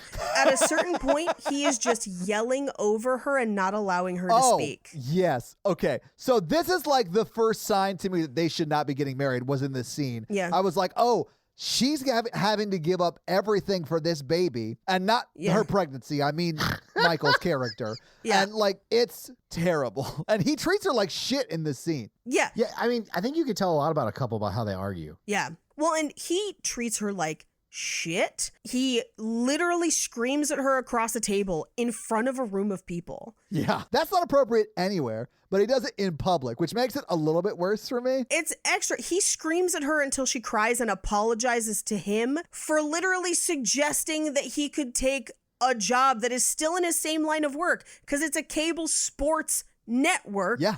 Like, I was furious. At that point, I was like, I hope none of you end up together. I hope you all go to your respective homes and die alone. I can't. I hope you get syphilis, it goes untreated, and you lose your nose. I was like, first of all, she is giving up everything to marry you after knowing you for a fucking month, apparently, to not recognize that maybe she has goals that she wants to accomplish in her life that you are preventing her from doing so because you have this expectation that she will just follow you. Yeah. And then to scream at her when she tries to advocate for herself, go fuck yourself. She should have called that wedding off right then. Yeah. Yeah. Nope. So they make up. Again, her manipulation has quote unquote backfired, but they should not be getting married. Anyway. It's only backfired because Cameron Diaz is so accommodating to Michael, who is the worst. Yeah. So Julia Roberts calls George and they have the best answering machine message ever where it's, George and Werner are not in. Brevity is the word of the day. Leave us a message. So she leaves this crazy long message while they're at a dinner party and they deliberately don't answer it. They're just like... So funny. I do love that everyone at the dinner party at Rupert Everett's house is like listening and loving it. Oh, everyone is there for the drama. We are just here for the drama. I love it so much. As you would be if you were Julia Roberts' friend. Absolutely. Because I'm going to tell you, this isn't the first situation she got into where all of her friends were like, oh my God, tell me more. No, she is a selfish hot mess of a bitch that like she's the one that people talk about where they're like, can you believe she keyed that guy's car and then puked all over that security guard's shoes? And you're just like, yeah, I can. I know her. Yeah.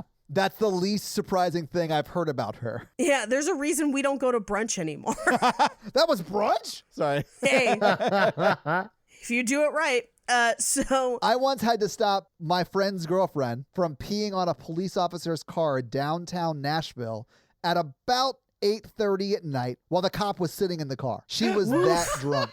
I mean, hey, who has not been that drunk? But the problem is when that's your regular amount of drunk. Yeah. Yeah, that cop would have been like, you're in under arrest. Oh, you're in violation of penal code number 69.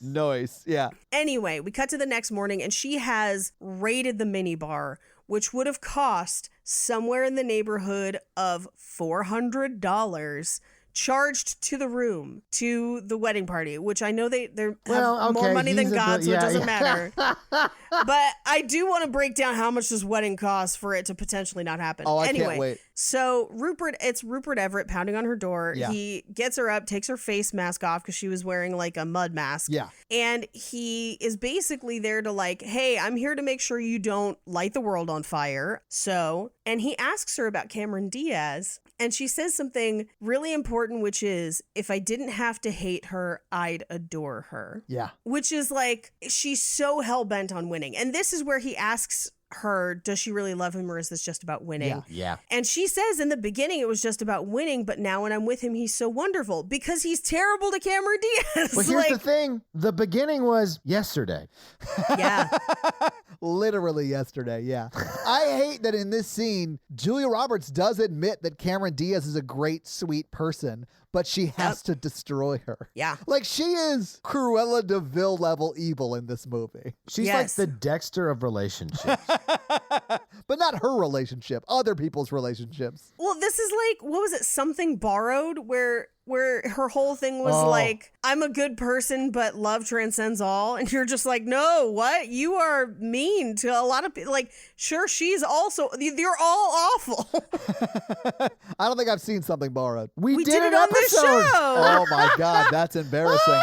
It's the one where they were always at Shake Shack. Yeah, John Krasinski, where she cheats on. Yeah. Oh my God, how did I block this movie out? Yeah, I absolutely remember this movie. Holy shit, yeah. But everyone in that movie's terrible. Yeah. But in this movie, Cameron Diaz is just not like young and naive a little bit. Yeah, she just doesn't know. She's not that naive. I mean, she knows what she wants. I don't know. I feel like she is not standing up for herself. Like, Yes. she has lessons in life that she has yet to learn. And I feel like he's taking advantage of that. Yeah. She's 20 and she's pregnant. I don't think she's pregnant. I think that is I think the baby in their relationship is Michael.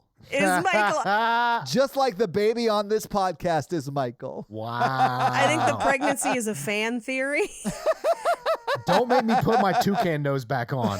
It's such an upsetting visual. She also says, I think there's a specific clarity that comes with jealousy. And I'm like, no. Which, it's the opposite. Yeah. And at this point, Rupert Everett's like, well, then your only choice is you got to tell him. You got to come clean. You got to tell him you loved him this whole time, but you were afraid of love and needing to belong to someone. We all are to some degree. But he's like, but you like way more than a normal person.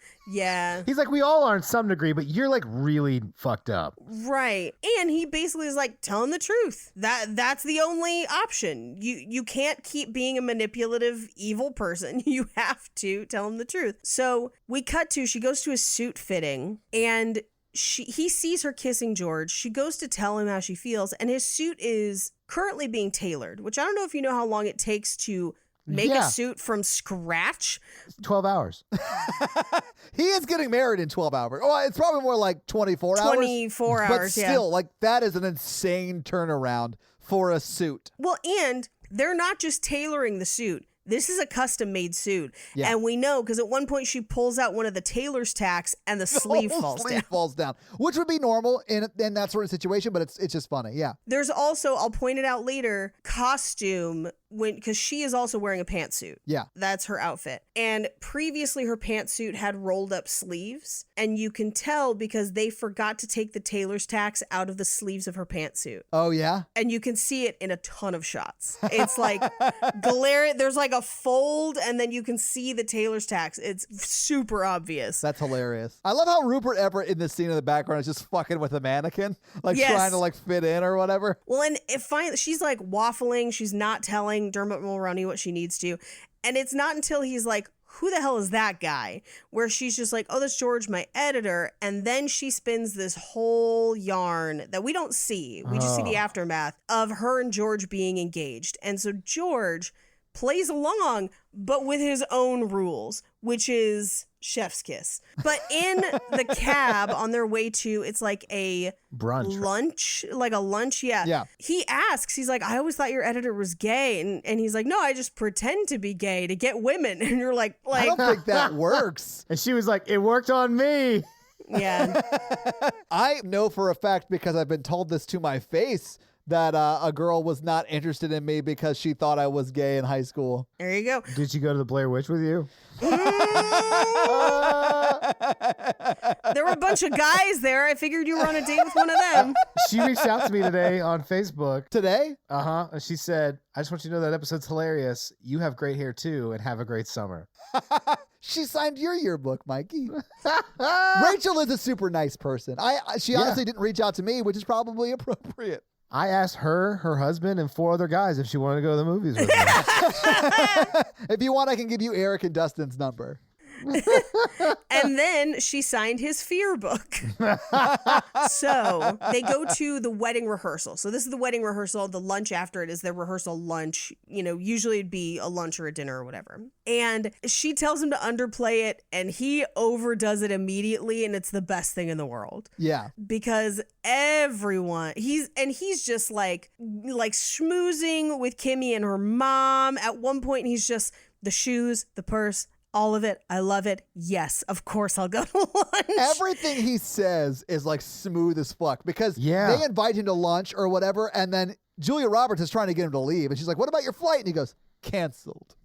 Yeah. He so has the great. confidence that only someone who does not give a fuck what happens this weekend can have. Yeah, he's like, "I'm riding this train into the station, wherever that station is. I do not care."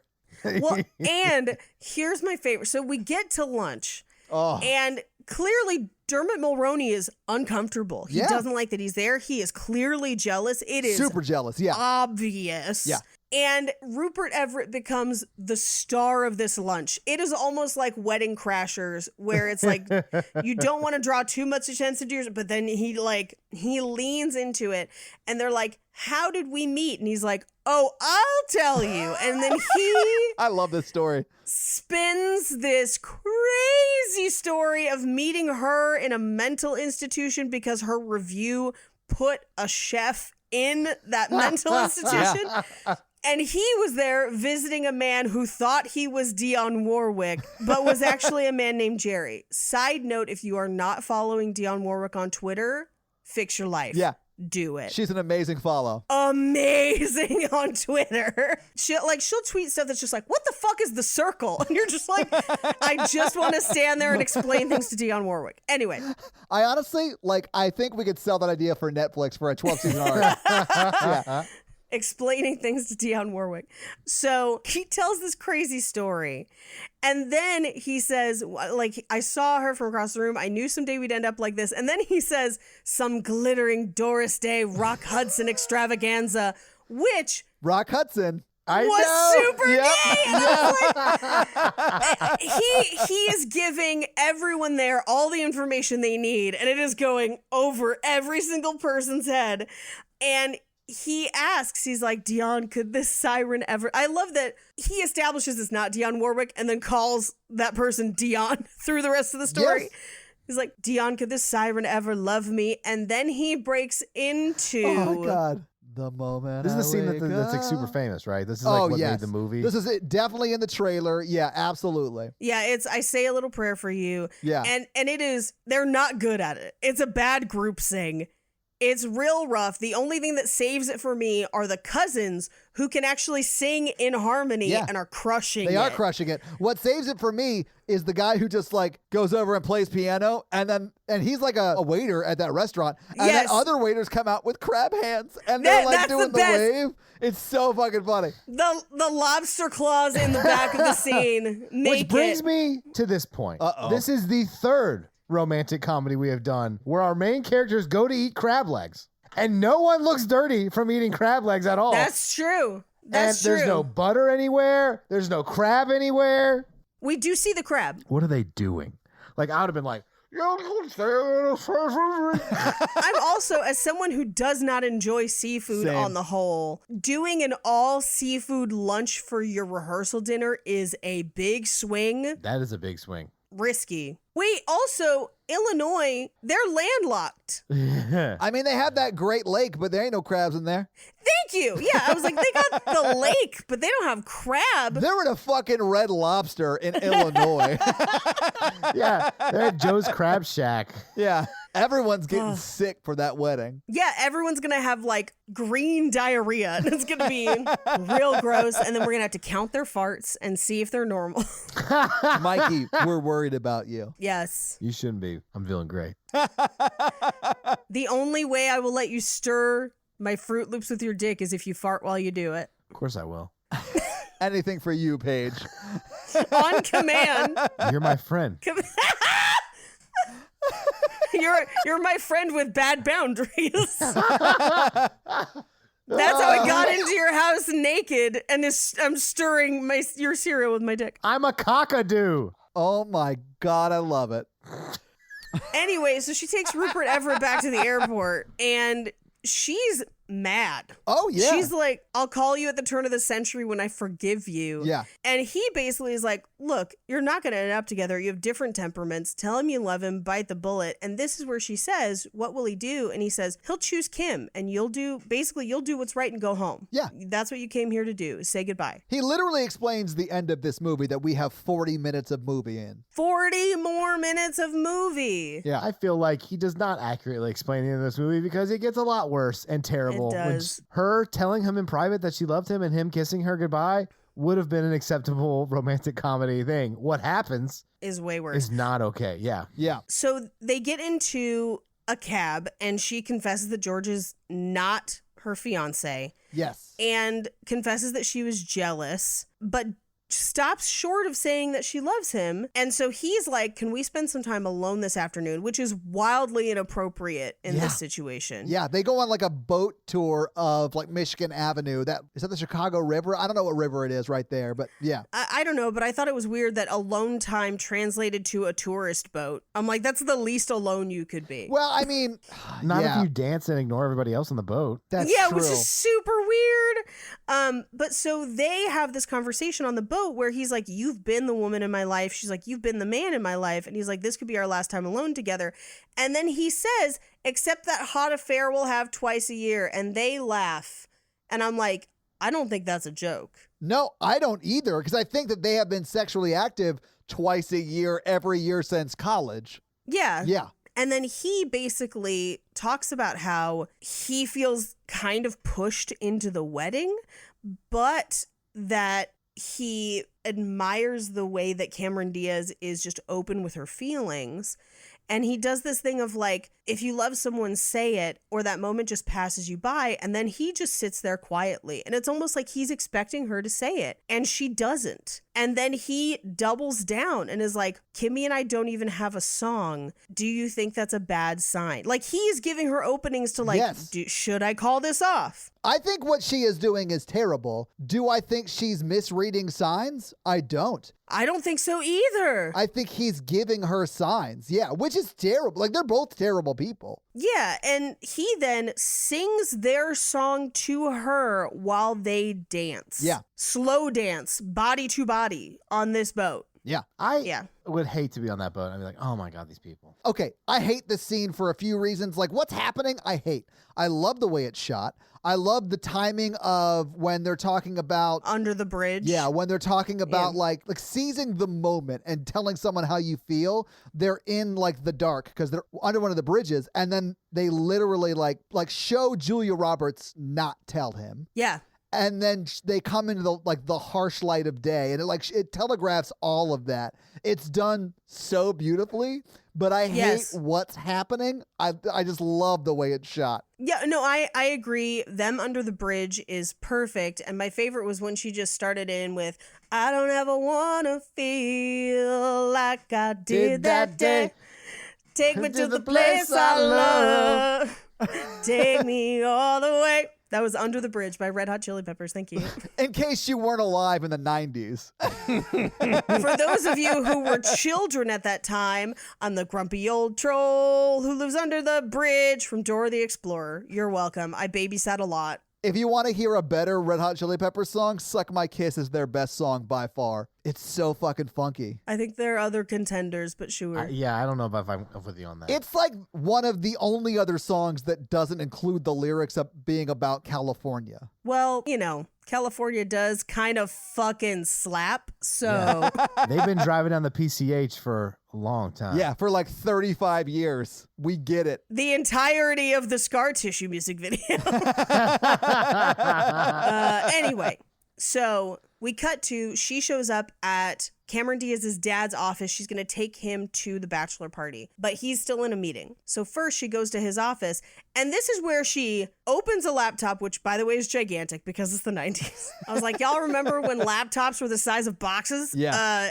And she logs into his email because passwords weren't a thing yet and literally commits fraud. Yeah. She does literally commit fraud. Yes. Yeah. She sends that fake email, which is basically to... She saves it for later. Well, yeah, she saves it for later, but she should have just deleted it. She shouldn't have sent it at all. But her plan was not to not show it to Michael. Her plan was to bring Michael there. Like, ultimately, this is more sneaky to me. She doesn't want a record on their server of that email going through, but she still wants the result of that email going out. Right. Yeah. And essentially this email is to his boss that's like, hey, fire him so he can come work for me. Which is a bonkers move. Speaking of Mission Impossible, this plan is very complex and convoluted. Yes. It was For very a weird weekend. when she was like starfished over the laptop trying to switch out the knock list discs. God damn, I gotta watch Mission Impossible again. It's I such a only good ever movie. I like any movie with somebody starfishes. I only ever watch the Henry Cavill one now, but I should go back and watch the first one because the first one's really good. First one I kind slaps. of want to watch all of them. They're all pretty good, honestly. This is why I think we should eventually start the action movie podcast we want to do. Guy, if I can retire from my day job, I will do a podcast per genre. No, that's That's too a many. lot of goddamn podcasts. No, we should definitely do one that's action sci-fi. I think we should just do, can I get you P words a Can I podcast? get you P words a movie? Or yeah, can I get you P words a movie? Because then we could just like shoehorn anything that whatever. we want. Yeah.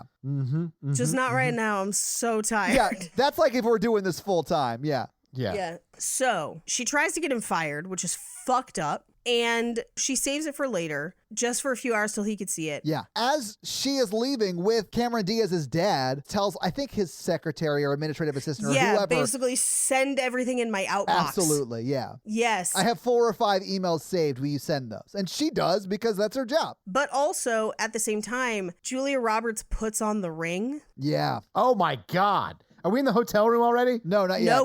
No. And she can't get it off. So she's wearing it that whole night. Yeah. Okay, sorry, I skipped ahead to where he gets it off, and I was like, Oh, we'll fuck. get there. Yeah, we'll get to Operation Deep Throat. We'll get there. We cut to later that night when she is trying to bring Michael back there to show him the email. Yeah. And they can't get into the office building. Because he was given the wrong keys or something like that. Whatever. So they go back to the hotel. Yeah, and she thinks her plan has been foiled by the lack of the correct keys. But we quickly find out that email did get sent. It did get sent because he has a fax from his boss, and his boss is like, Let me tell you some facts. That boss is the MVP, man. yeah, Yes. that boss is a fucking hero. Yeah, he's like, I'm not going to do this, but I want you to know what was said to me. I think it's wrong. I think you should know before you get married. That's like a baller move. It is. Because he doesn't fire him. He just says, I want you to know what you're marrying into. He doesn't say you shouldn't marry into this. He's just like, I need you to know the tea before you do this. But also, this is where I timestamped it. There is 40 minutes left of the movie at this point. Yeah. And this is literally the night before the wedding. Right. So as he then goes to call Kimmy, and so Julia Roberts sits outside and is smoking in the hallway and encounters Paul Giamatti, the bellman. Oh, I love Paul Giamatti and everything, and he crushes it in this. And this has to be one of his first movies. I think so, because he's so young in Yeah, it. he's got a full head of hair, sort of. Sort of, but he lets her keep smoking in the hallway. As he walks away, the door to the hotel room opens. She falls inside. Dermot Mulroney takes her cigarette Yeah. and then leans over and is like, so we called off the wedding because she denied sending it. She denied having anything to do with it. It's for the best. I guess I'm crazy. Like, I hardly knew her. I'm so glad you're here. Do you still have that ring? And then she reveals that she hasn't been able to get it off. And then he literally deep throats her finger and takes it off with his mouth, which, by the way, second movie in 2 weeks to feature a finger suck. I've put it in my repertoire. I feel like it's always been in your repertoire, Mikey. Oh, yeah, you know it. I mean, Just pick your spots. Sometimes you just got to do like bold moves and like people either love it or they don't love it. But if they love it, you're like in. Yeah, you take big swings. It's high risk, high reward, Mikey. Yeah, you're gonna kiss the neck. That's boring as fuck. You can still do that, but you gotta swing for the fences, baby. Sometimes you gotta suck some pinkies. It's 2021. You gotta get out there. You see the internet. That's what you're competing with. But all I have to say is You gotta put your dick in cereal and swirl it around wearing a toucan nose. Give me the Fruit Loop. I got your 7 vitamins right here. I'm always after your Lucky Charms. Fruit Loops never tasted so sweet. Also, I did all the mazes and games on the back of the box. There's a prize in your box and I'm coming for it. Suck it, asshole. You don't get to enjoy any part of the cereal. Also, I used almond milk. Oh, why'd you have to ruin this? Yeah, almond milk ruined it, not your penis do. I'm sorry. You're putting your dick in cereal and you're mad that I included nut milk? That's the only appropriate milk. He's already going to provide his own nut milk. The almond milk is redundant nut milk. Anyway, I just want to go out on a limb, go out on a finger, if you will, and say you don't suck your friend's fingers. And if you are, that's not your friend. Like that's a step too far. I've never sucked a friend's finger. God knows I have. And Mikey, when I woke up, I was not happy. Listen, that ring was stuck. And like, I understand that he has just called the wedding off, but the fact that that is not an interaction that's considered unusual between them, it doesn't. No, Paige, you're absolutely right. But they have maintained a steady sexual relationship since college. Clearly. The one thing I did appreciate is that when he calls the wedding off, because I was afraid they were going to have sex, he says, I just want to be left alone if that's okay. And then she leaves him alone. I was like, okay, that's like appropriate for once. Well done. But what he does say is like, essentially just give me a couple days to call the wedding off. And then he's like, maybe I'll go back to New York for a while and hang out with you. Or we can go on a trip somewhere. Yeah. Oh, Paige. So they're not having sex tonight. They're gonna. Yeah. He's like, give me 3 days to wrap up this whole pesky engagement. Yes. And then I'll be dicking you down shortly. If Sacramento sweeps San Antonio. And then he walks down the hallway singing their song. Yeah. That's gonna become him and his wife's song, but we'll get there. That's so fucking upsetting. So fucked up. I was like talking out loud during this movie made me yell at the screen. I love it. Because I watched it with Alexa and I was like, she's not giving them their song. That's so fucked up. Ugh. We cut to the next morning. She wakes up. There's a letter outside her door and it's from him. Basically like, I'm going to go to brunch before the wedding and confront everybody. And she's like, oh no. So she goes to that brunch where they have a whole table of bread sculptures. And I'm like, this was the only thing missing from my wedding. And Paige, honestly, if you were in his situation and you showed up and you saw bread sculptures, I'm 100% sure you'd be like, fuck it, I'm back in. Yeah, I'm in it. I did have 6 different cakes, but no bread sculptures. And honestly, Paige, those cakes were amazing. Thank you so much for the invite to your wedding. I was so happy to be there on the day that you and Jake celebrated your love. You couldn't go because of your unhealthy love for Jake. And then as soon as Jake gets engaged, you're there trying to break the wedding up. He's there just trying to suck Jake's ring off his finger. I would never deep throat Jake's finger. I have a really bad gag reflex. I like that that's the reason. It is the only reason. It would make my throat uncomfortable. Not it would make everyone within earshot uncomfortable. I have made so many jokes about being attracted to your husband that when we go out there and actually can like visit with you and like hang out with you guys, it's gonna be awkward. Yeah, I'm gonna be like, just tell him how you feel. Kiss him goodbye. And then I'd be like, Mikey, tell him you're my fiance. We met at a mental institution. Just let me cater the wedding. Anyway. You better. You're so good at that. Thank you. So she confronts Dermot Mulroney at brunch and is just like, yo, don't confront anybody. Like, people clearly don't know the wedding is off. Like, what's going on? Yeah, we have a plan. Yeah, we have a plan. We're going to leave. We're going to fuck, as we have been for years. Yes. So he asks her to go check on Cameron Diaz. She does. And she's like, hey, why haven't you told anyone that the wedding is off? And Cameron Diaz is like, I was kind of still hoping for a miracle. And she's like, I don't know why he thought that we would do this. And Julia Roberts then gaslights her and is like, maybe he just came up with it on its own. Maybe it's not even real. And it's like, bitch, you did it. You did it. Yes, it's terrible. But then Cameron Diaz like owns that it's something like that she may have driven him to, which made me so sad for her. Well, and Cameron Diaz admits in this conversation, she's like, I'll be honest with you, I really wish he would take that job because I don't want to give up everything. Yeah. And I'm like, so you shouldn't be getting married. Like, call the wedding off. Yeah, don't get married. I mean, stay engaged for a while. Try and figure out how you can make it work. Don't get married knowing it's not going to work. We've talked about pre-marriage counseling Yes. before on this podcast. Yeah. It is important. Yeah, we had premarital counseling. It was great. Yeah. Everyone should do it. The first time I got married, we had premarital counseling. Didn't help, but we had it. I mean, maybe it's just because you weren't marrying somebody as hot as my husband. She answered one of the questions wrong, which is, would you fuck a mannequin?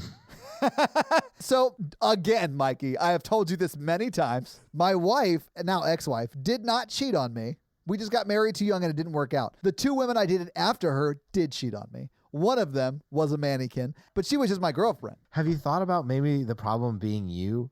I'm sorry, that sucks. And this is why I just avoid commitment, because it just sounds like a big mess. You also avoid listening to me when I talk about my past.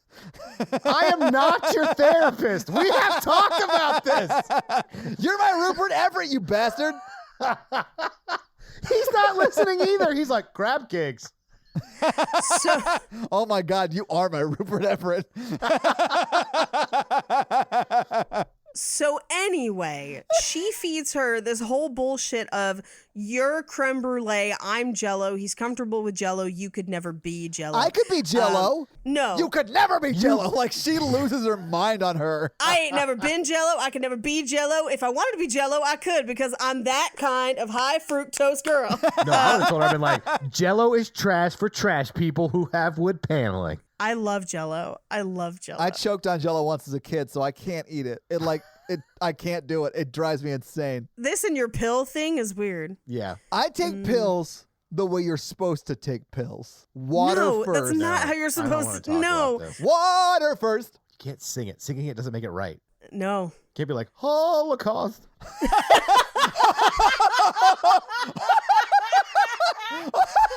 Mikey, I wish I had time to edit this podcast, but I don't. So, like, no cuts. So, like, that's definitely going to be in the episode. I'm so sorry that you just sung that. Wow. It just came out. Meanwhile, we cut to a bunch of teens doing helium on the tennis courts. and like getting in trouble for it. Like, what? Let him be. Well, okay, maybe don't. That can really hurt your brain. But like, she then goes to talk to Dermot Mulroney and is like, and finally admits, like, yeah, she loves you. And we get the teens singing in harmony with helium voices. Yeah, they're Alvin and the Chipmunks singing. It's great. Yeah. So she then has to go deliver the message that the wedding is still on.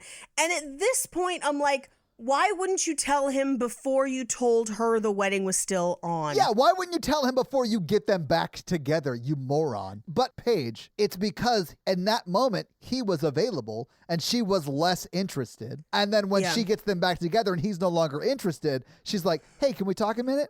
And ruins the wedding. Yeah, Or attempts to ruin it. attempts to ruin it. So she takes him into the gazebo and finally is like, I love you, marry me, let me make you happy. And at this point in my notes, I just have say no. Yeah, absolutely say no. But instead, she kisses him, and Kimmy sees the whole thing, and thus the chase ensues. So he chases Kimmy down. Kimmy drives away, which means they'll never catch her. She's faster than all of them. Yeah, she drives so insane, and I'm here for it. He hops in his car. She can't find a car that's unlocked except for the bread truck, so she does commit grand theft bread truck. It is a delicious felony. Yeah, it's car delicious. Okay. I got one going. She's gonna be locked up and not gluten free. Oh, man. It wasn't great. Hey, that's okay. I crust you to come up with the best puns. Anyway, so she calls George while they're driving, and George is at a book reading Yes. by Harry Shearer, the voice of half The Simpsons. So it sounds like Principal Skinner reading. Erotica. Yeah, it's so funny. Anyway, so she calls George and she literally says, getting what you deserve isn't fair. Yeah. And I'm like, is it though? Isn't that sort of the same thing? Yeah. Yeah. At this point, George is like, did he kiss you back? Was there anything on the other side? And she says, well, we were interrupted. And he says, so he's chasing Kimmy. You're chasing him. Who's chasing you? The police, because I stole this car. Woo, boop, boop, whoop, woo. Please pull over and show us your sweet rolls. Baguette out of the vehicle. Oh, man. Set the gun on the wheat. The street? No? Okay, we're done. Anyway. I'm glad they don't shoot her and she goes to Bagel. Big hell. God dang it. Mikey, I think I almost like it better when they fail. It's like, it's more funny to me. Like, it's so goddamn charming. She's going to have to stand trial for all of them charges. I hope things don't go awry. We know that you've been Rubening the trucks. Is a Reuben the sandwich, right? God dang it. Mikey, it's better when they fail. I love it. Yeah. I can't do good bread jokes. Honestly, it's better when your jokes are toast.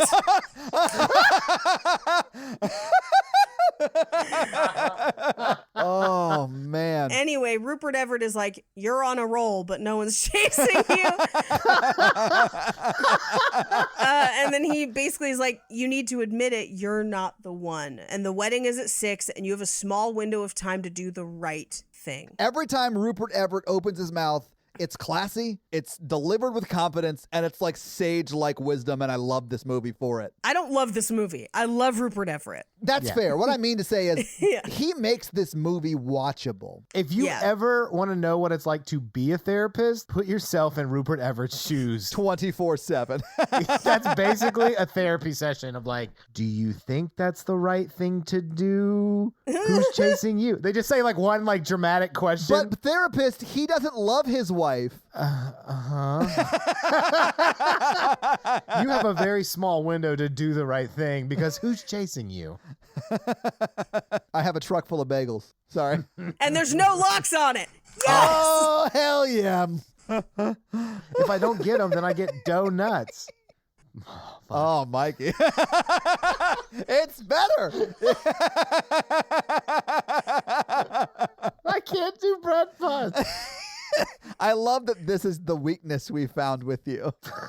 Yeah. Is Mikey funny? Oh, fuck yeah. But don't bring up bread. All of his jokes will go sour dough.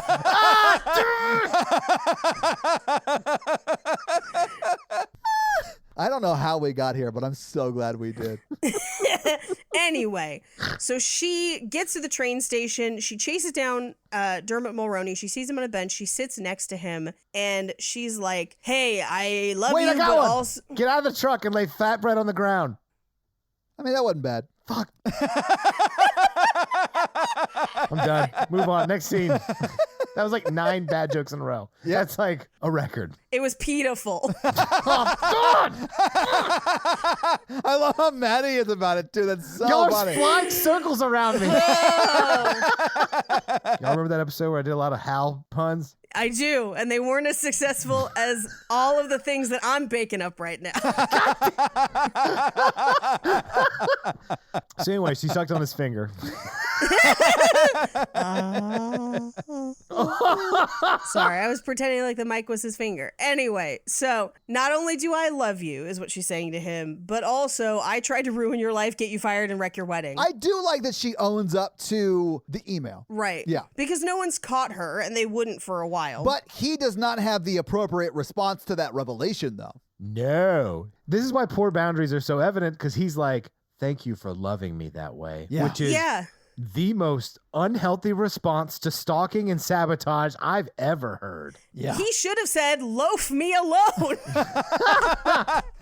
Yeah, he was into bread too. Yeah, who knew? Anyway, so he does call her pond scum, but again, he says that he's flattered. It's real not good. So he then reveals that the reason he's at the train station is because that's where he proposed. And it seems like it was spur of the moment. It was. His proposal story. They should not be getting married. No, they should not. So they decide that they're going to look at all of the romantic places they've been together and find her. So she goes back to the wedding. He goes off to look for her. Well, she doesn't go back to the wedding. She calls one of the two Nashvilleian cousins. Oh, that's right. We see it, Yes, but she's not there. we see the wedding because this is when one of the cousins is on the phone. One of them is trying to deep throat the ice sculpture of David. So the one that is on the phone is Arlene from True Blood, and she is giving her the rundown. She's like, yeah, nobody noticed where she went after that commotion. She's like, oh no, commotion. Did everyone find out? And she's like, oh no, my sister was sucking on an ice sculpture. Her tongue got stuck. It's a sculpture of the David. And we cut over to her sister clearly filleting an ice sculpture. Her hands are like on the butt of the ice sculpture. It's hilarious. But this is where we find out that Cameron Diaz has gone to the luxury box at the stadium. Yeah, because she's been seen there. Right. That's how we know that. That's how we know. And so she tells the cousin to bring her dress to the church. And then we see the family bring a hairdryer out to the ice sculpture, which, by the way, where is that plugged in? They're in the middle of a field. Yeah. There's no, it's just really an funny. unplugged But also- hairdryer with noise. Let's unpack this. Yes. Because there's a lot of package to be unpacked.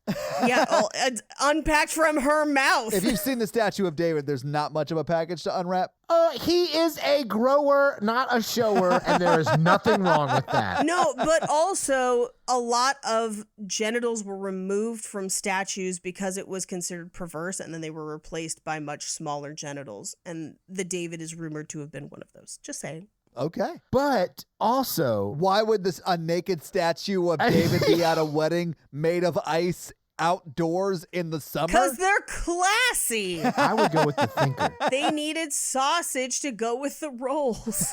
Oh my God. Anyway, so she goes to the stadium. She finds her in the bathroom. And I do love that, like, she gets her out of the stall and it's just a crowd of women cheering for a girl fight. Yeah. And I also love that Kimmy finally stands up for herself and is like, you kissed him at my parents' house on my wedding day. Yeah. And the whole group of women is like, ooh, get her, Maury. Ooh. Is this what women's restrooms are like? No. No, it's way too clean. That's true.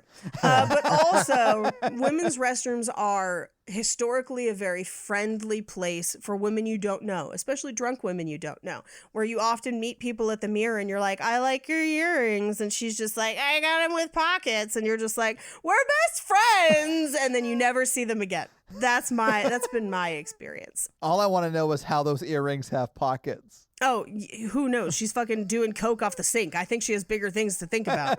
So she apologizes and is like, you won. He loves you. Yeah. I'd like to take you to the church and so you can walk down the aisle and marry the man of our dreams. Oof. Which is so problematic. Oh, that's a Yeah. weird thing to say. That's a weird fucking thing to say. And it's because he sure wants to marry you. So it's almost like she's throwing it in her face, which is fucking weird. So then we get to the church. We see the other bridesmaids' dresses. Love. Obsessed. Absolutely obsessed. And we see hers where they've now beaded the entire top of the bodice of her dress. And for some reason, everyone's dresses, including Cameron Diaz, has like flowers in the armpits of the dresses. Oh, I didn't even notice that. Really? Mhm. That's where a woman's flower is.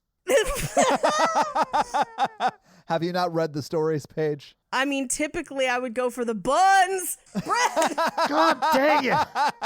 Look at the ciabatta on that one. Oh, Yes. nailed it. Man, she is just killing it. Anyway, they all have all-purpose unbleached flour in their armpits, and I don't know why. And they seem to have been added to every dress. I'm not sure why that's going on, but it is. Look for it the next time you watch this movie, why everyone has flowers in their armpits. So, through the wedding, so like for the rest of the movie, I love Cameron Diaz's wedding dress, A+.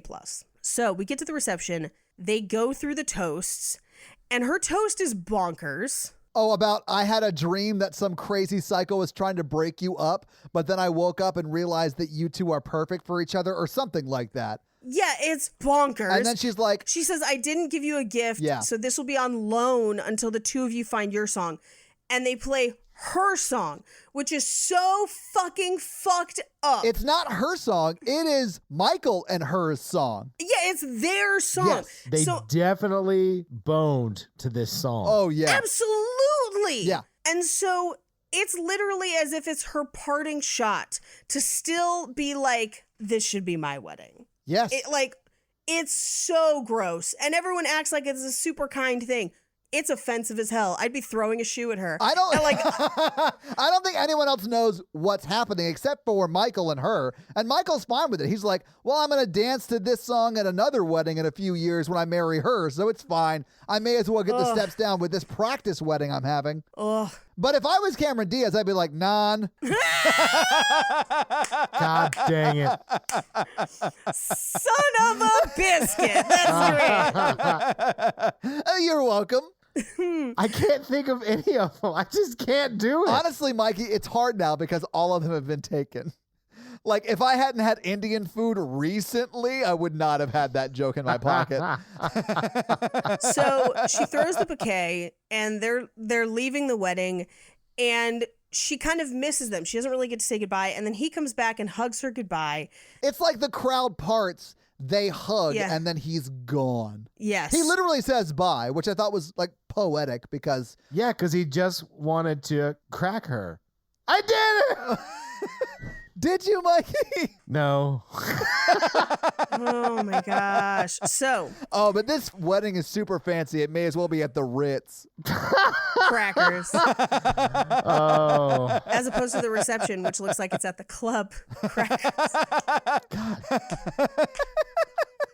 But you know what? They really had to they wanted to get really wheat thin for the wedding. Yeah. That's why she was only allowed to eat a number of graham crackers. Oh, I hope anyone out there is enjoying this as much as we are. So they leave. She goes back to the table at the wedding. Her phone rings. It's George. And he's clearly at the wedding. And he's like walking her on like a scavenger hunt to come find him. This is my favorite part of the whole movie.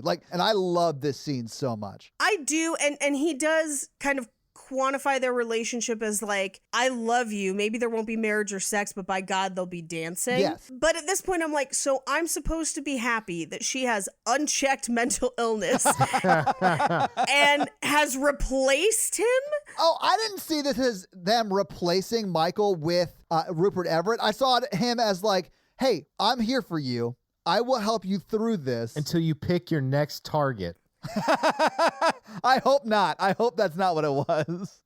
Because I feel like he is now fulfilling the role that Michael used to fill. Without sex, Michael was her emotional center, where he was helping her through jobs, parents, all of that stuff.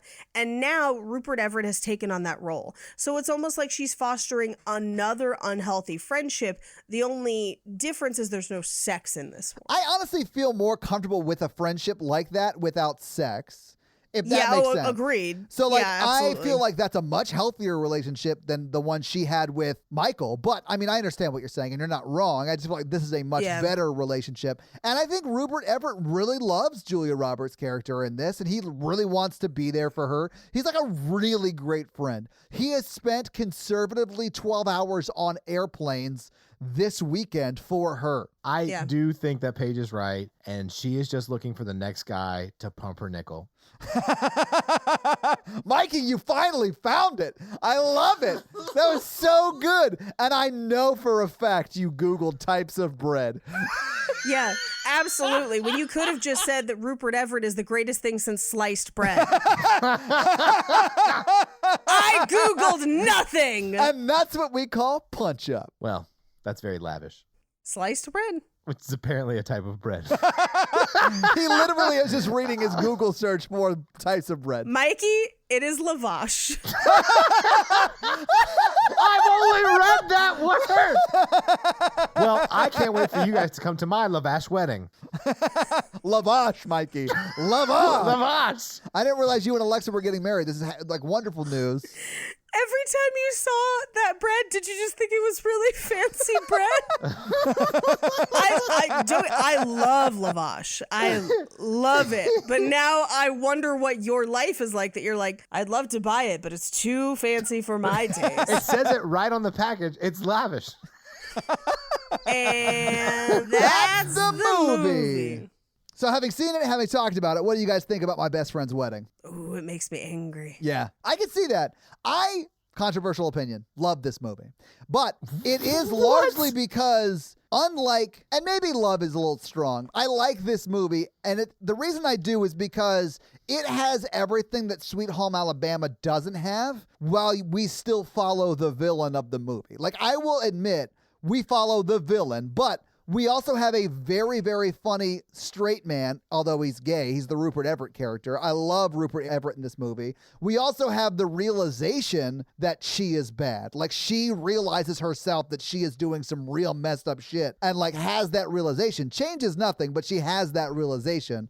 So there are things about this I like, but it really is glorifying some pretty terrible behavior. In Sweet Home Alabama's defense, I think Reese Witherspoon and Josh Lucas have more chemistry. I agree. Agreed. I agree. You're having to twist yourself in some seriously weird ways, like a pretzel, to make this argument.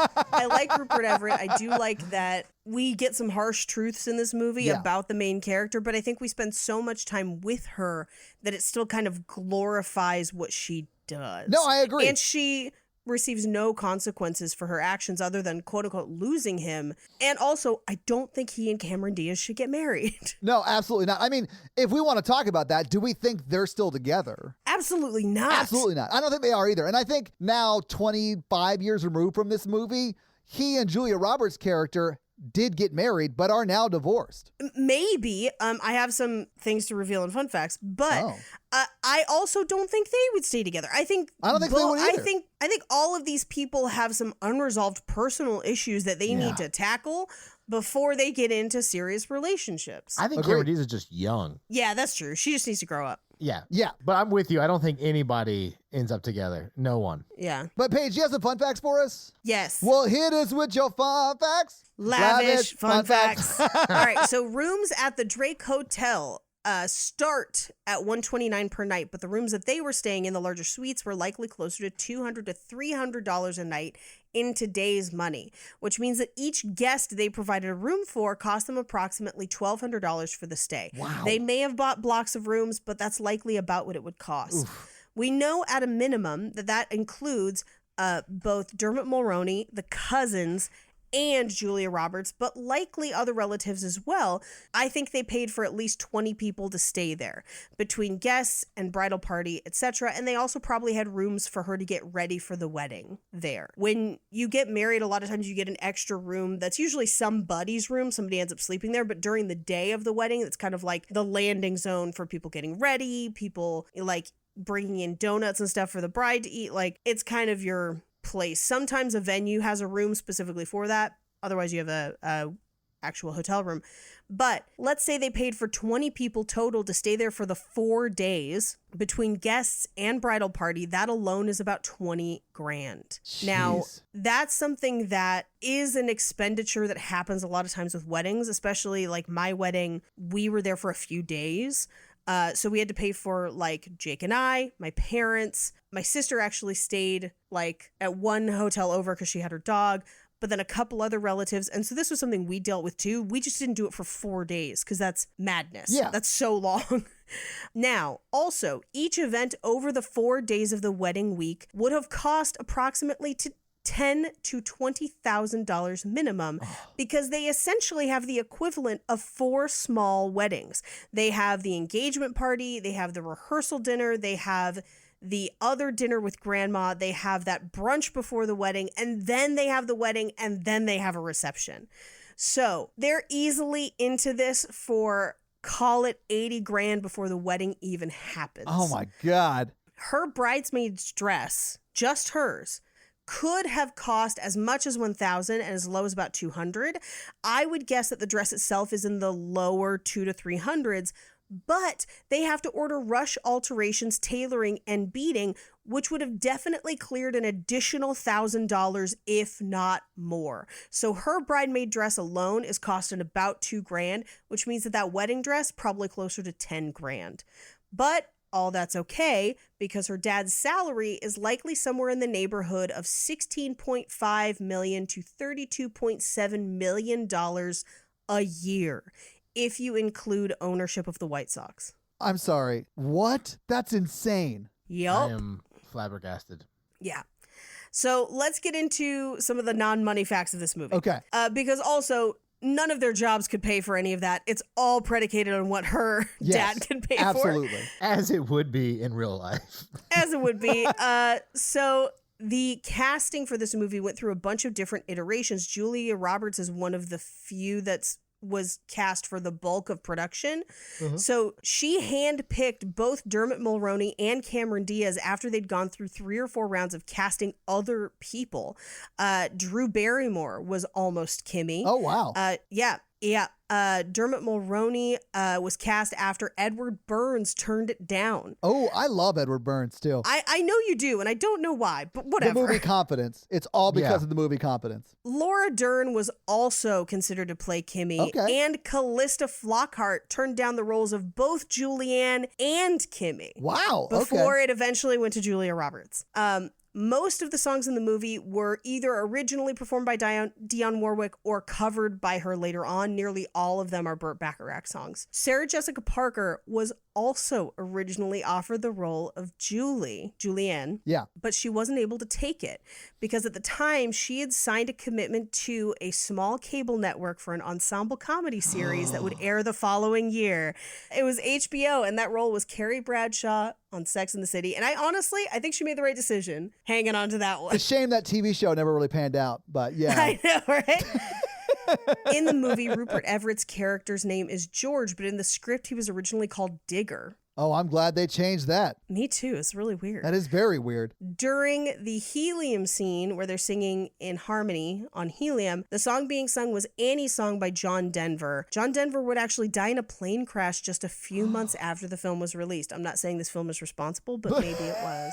We don't know. We don't know for sure. We will never know. We'll never know. In the original ending, because this movie originally had a different ending, after watching Michael and Kimmy leave the wedding reception, Julie at the wedding meets a man played by John Corbett. And the implication is this experience has taught her things about herself, enabling her to fall in love with somebody else.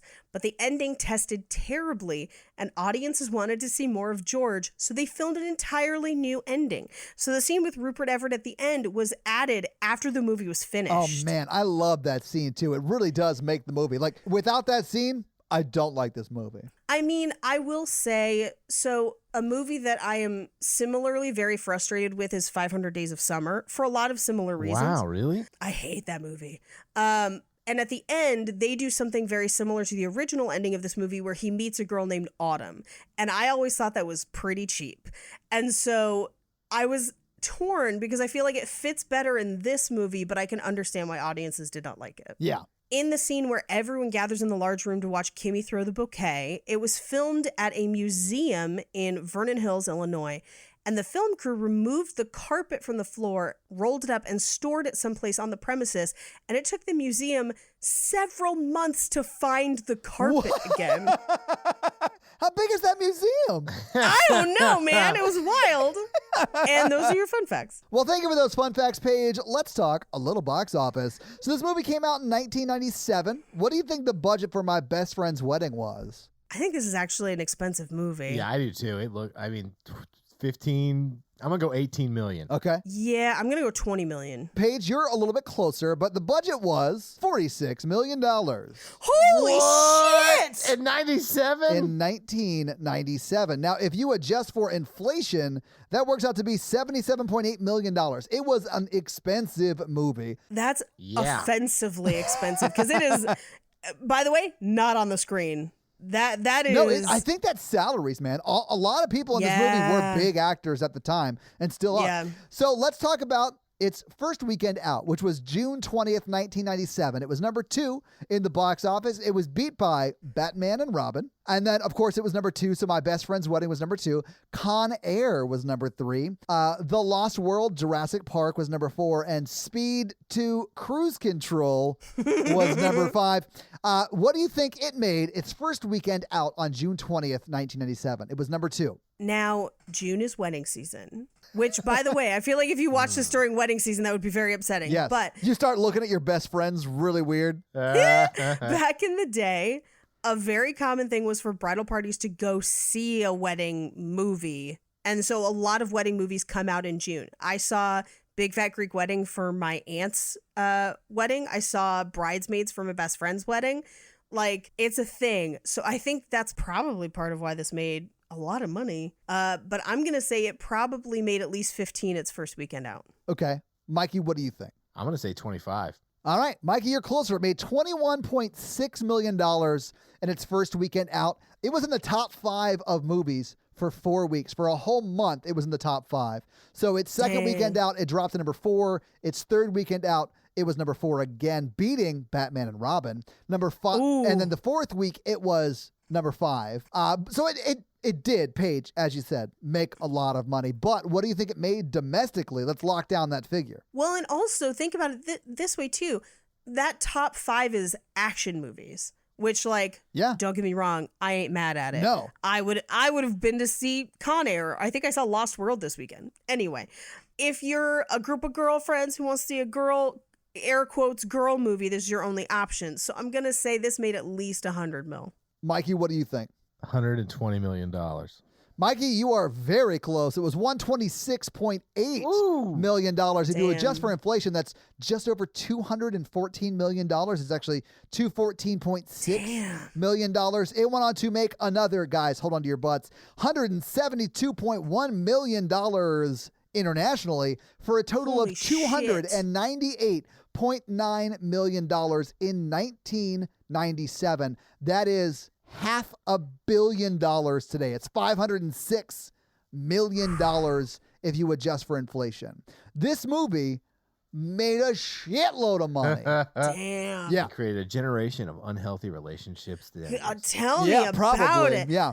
I have never understood when people are like, oh, I love this movie. I'm like, I don't understand it. I really don't, because she's so troubling. But that's your troubling box office. So, Mikey, this week I made us watch My Best Friend's Wedding. Where are you taking us next week on Bonkers Mikey Time Travel Summer? And I can tell by the look on your face, you did not prepare. I did. I just forgot the name of it. Okay. I'm going to choose When We First Met on Netflix. Okay. When We First Met, what's it about? It's about, after spending a night with the girl of his dreams, only to become just friends, a man gets opportunity to travel through time and alter that night over and over again until he gets everything perfect. So it's like a one-night stand Groundhog Day featuring Adam Devine and Alexandra Daddario? I'm here for That it. sounds amazing. Get amped on to MAMP. Let's do it. So your homework for next week is to have a one-night stand and then continue repeating that one-night stand until you get it right. And watch. And that's basically what a relationship is. When We First Met. Yes, Mikey, I guess it is. Yeah. Eventually, she just has like a toothbrush at your house and you're like, I'm okay with this. We can hold hands while we walk. I liked holding hands. Hashtag growth. Yeah. So, Mikey, do you have a review for us to read? Oh, fucking, I forgot. So, Mikey, while you remember that we do this every week and look up a review, I will tell them how they can have their review read on the podcast, and that is simply to leave us a 5-star text review, and Mikey will read it. We got a good one today. Check it out. So, Mikey, whose review are you going to read this week? Oh, man, there's a good, okay, which one should I read? There's like a lot of good ones. There's like 2 really long ones. I don't know. Whichever one you want to read. I'm going to do Music and Notes. Okay. Music and Notes has wrote a review that says, hilarious trio. Oh, why thank you. This podcast isn't about true crime, but it is a fantastic reprieve. It's a very 10-cent word there. I bet they are a cult podcast listener that checked us out and loved it. I followed Paige over from Cult Podcast. Yeah, there we go. And while I truly believe she could make reading the phone book hilarious and educational, She could. I also adore Todd and Mikey. Absolutely. And you listed the right name first. That is correct. Ooh. Paige. No, that's true. That's absolutely true. The worse a movie is, the more I love the episode, as the ridiculous puns and outbursts of fury cracked me up. Oh man, we went places with the bread puns this episode. Yeah, all those places I failed at. Thanks for bringing much needed levity into my traditionally dark podcast lineup. No problem. That's what we do. I'm basically a stay-at-home mom grabbing snacks for toddlers all day, so I'm glad to have you in my ears as my podcast friends. Y'all rock. Star eyes emoji. Oh, why? Thank you so Aw, much. thank Music you. and Notes. It was Music and Notes, right? Uh-huh. Thank you so much, Music and Notes, for that awesome 5-star review. And to that last line, I have just this to say. So sorry. All right. So, yeah, guys, if you like this power throuple that we have here on this podcast, make sure to check out our other podcast, The Horror Virgin. And that is the only other podcast that Mikey and I are on. But Paige gets around, and she is on 2 other podcasts, Black Card Rehab and Cult Podcast. So, guys, definitely check out those because they're amazing. If you want to follow us on social, we are at Romancing the Pod Show. Yes. On Instagram, and we are at something else on Twitter, who I just have never taken the time to learn It's just Romancing Pod Show because they have a character limit and it's show SHO like Showtime. So guys, check that out as well. And if you want to follow us all individually, Paige is at Rampage Wesley everywhere, including TikTok, except for Twitter, where she is at Paige Wesley. Mikey is at mrandolph24, and I am at Todd J. Awesome everywhere. And guys, we got a P.O. box. So if you want to send us some love letters or whatever you might send to a P.O. box, it's actually not a P.O. box. It's like a regular street address. It's pretty awesome. It's 6688 Nolensville Road, number 108-34, Brentwood, Tennessee, 37027. So send us some stuff. Yeah. That's going to be it for us, you guys. I'm Paige. I'm Mikey. And I'm Todd. And you complete us. To completion. I want to suck that ringer off your finger. No. Dip my dick in your loops. Leave my loops alone. Loop nerds.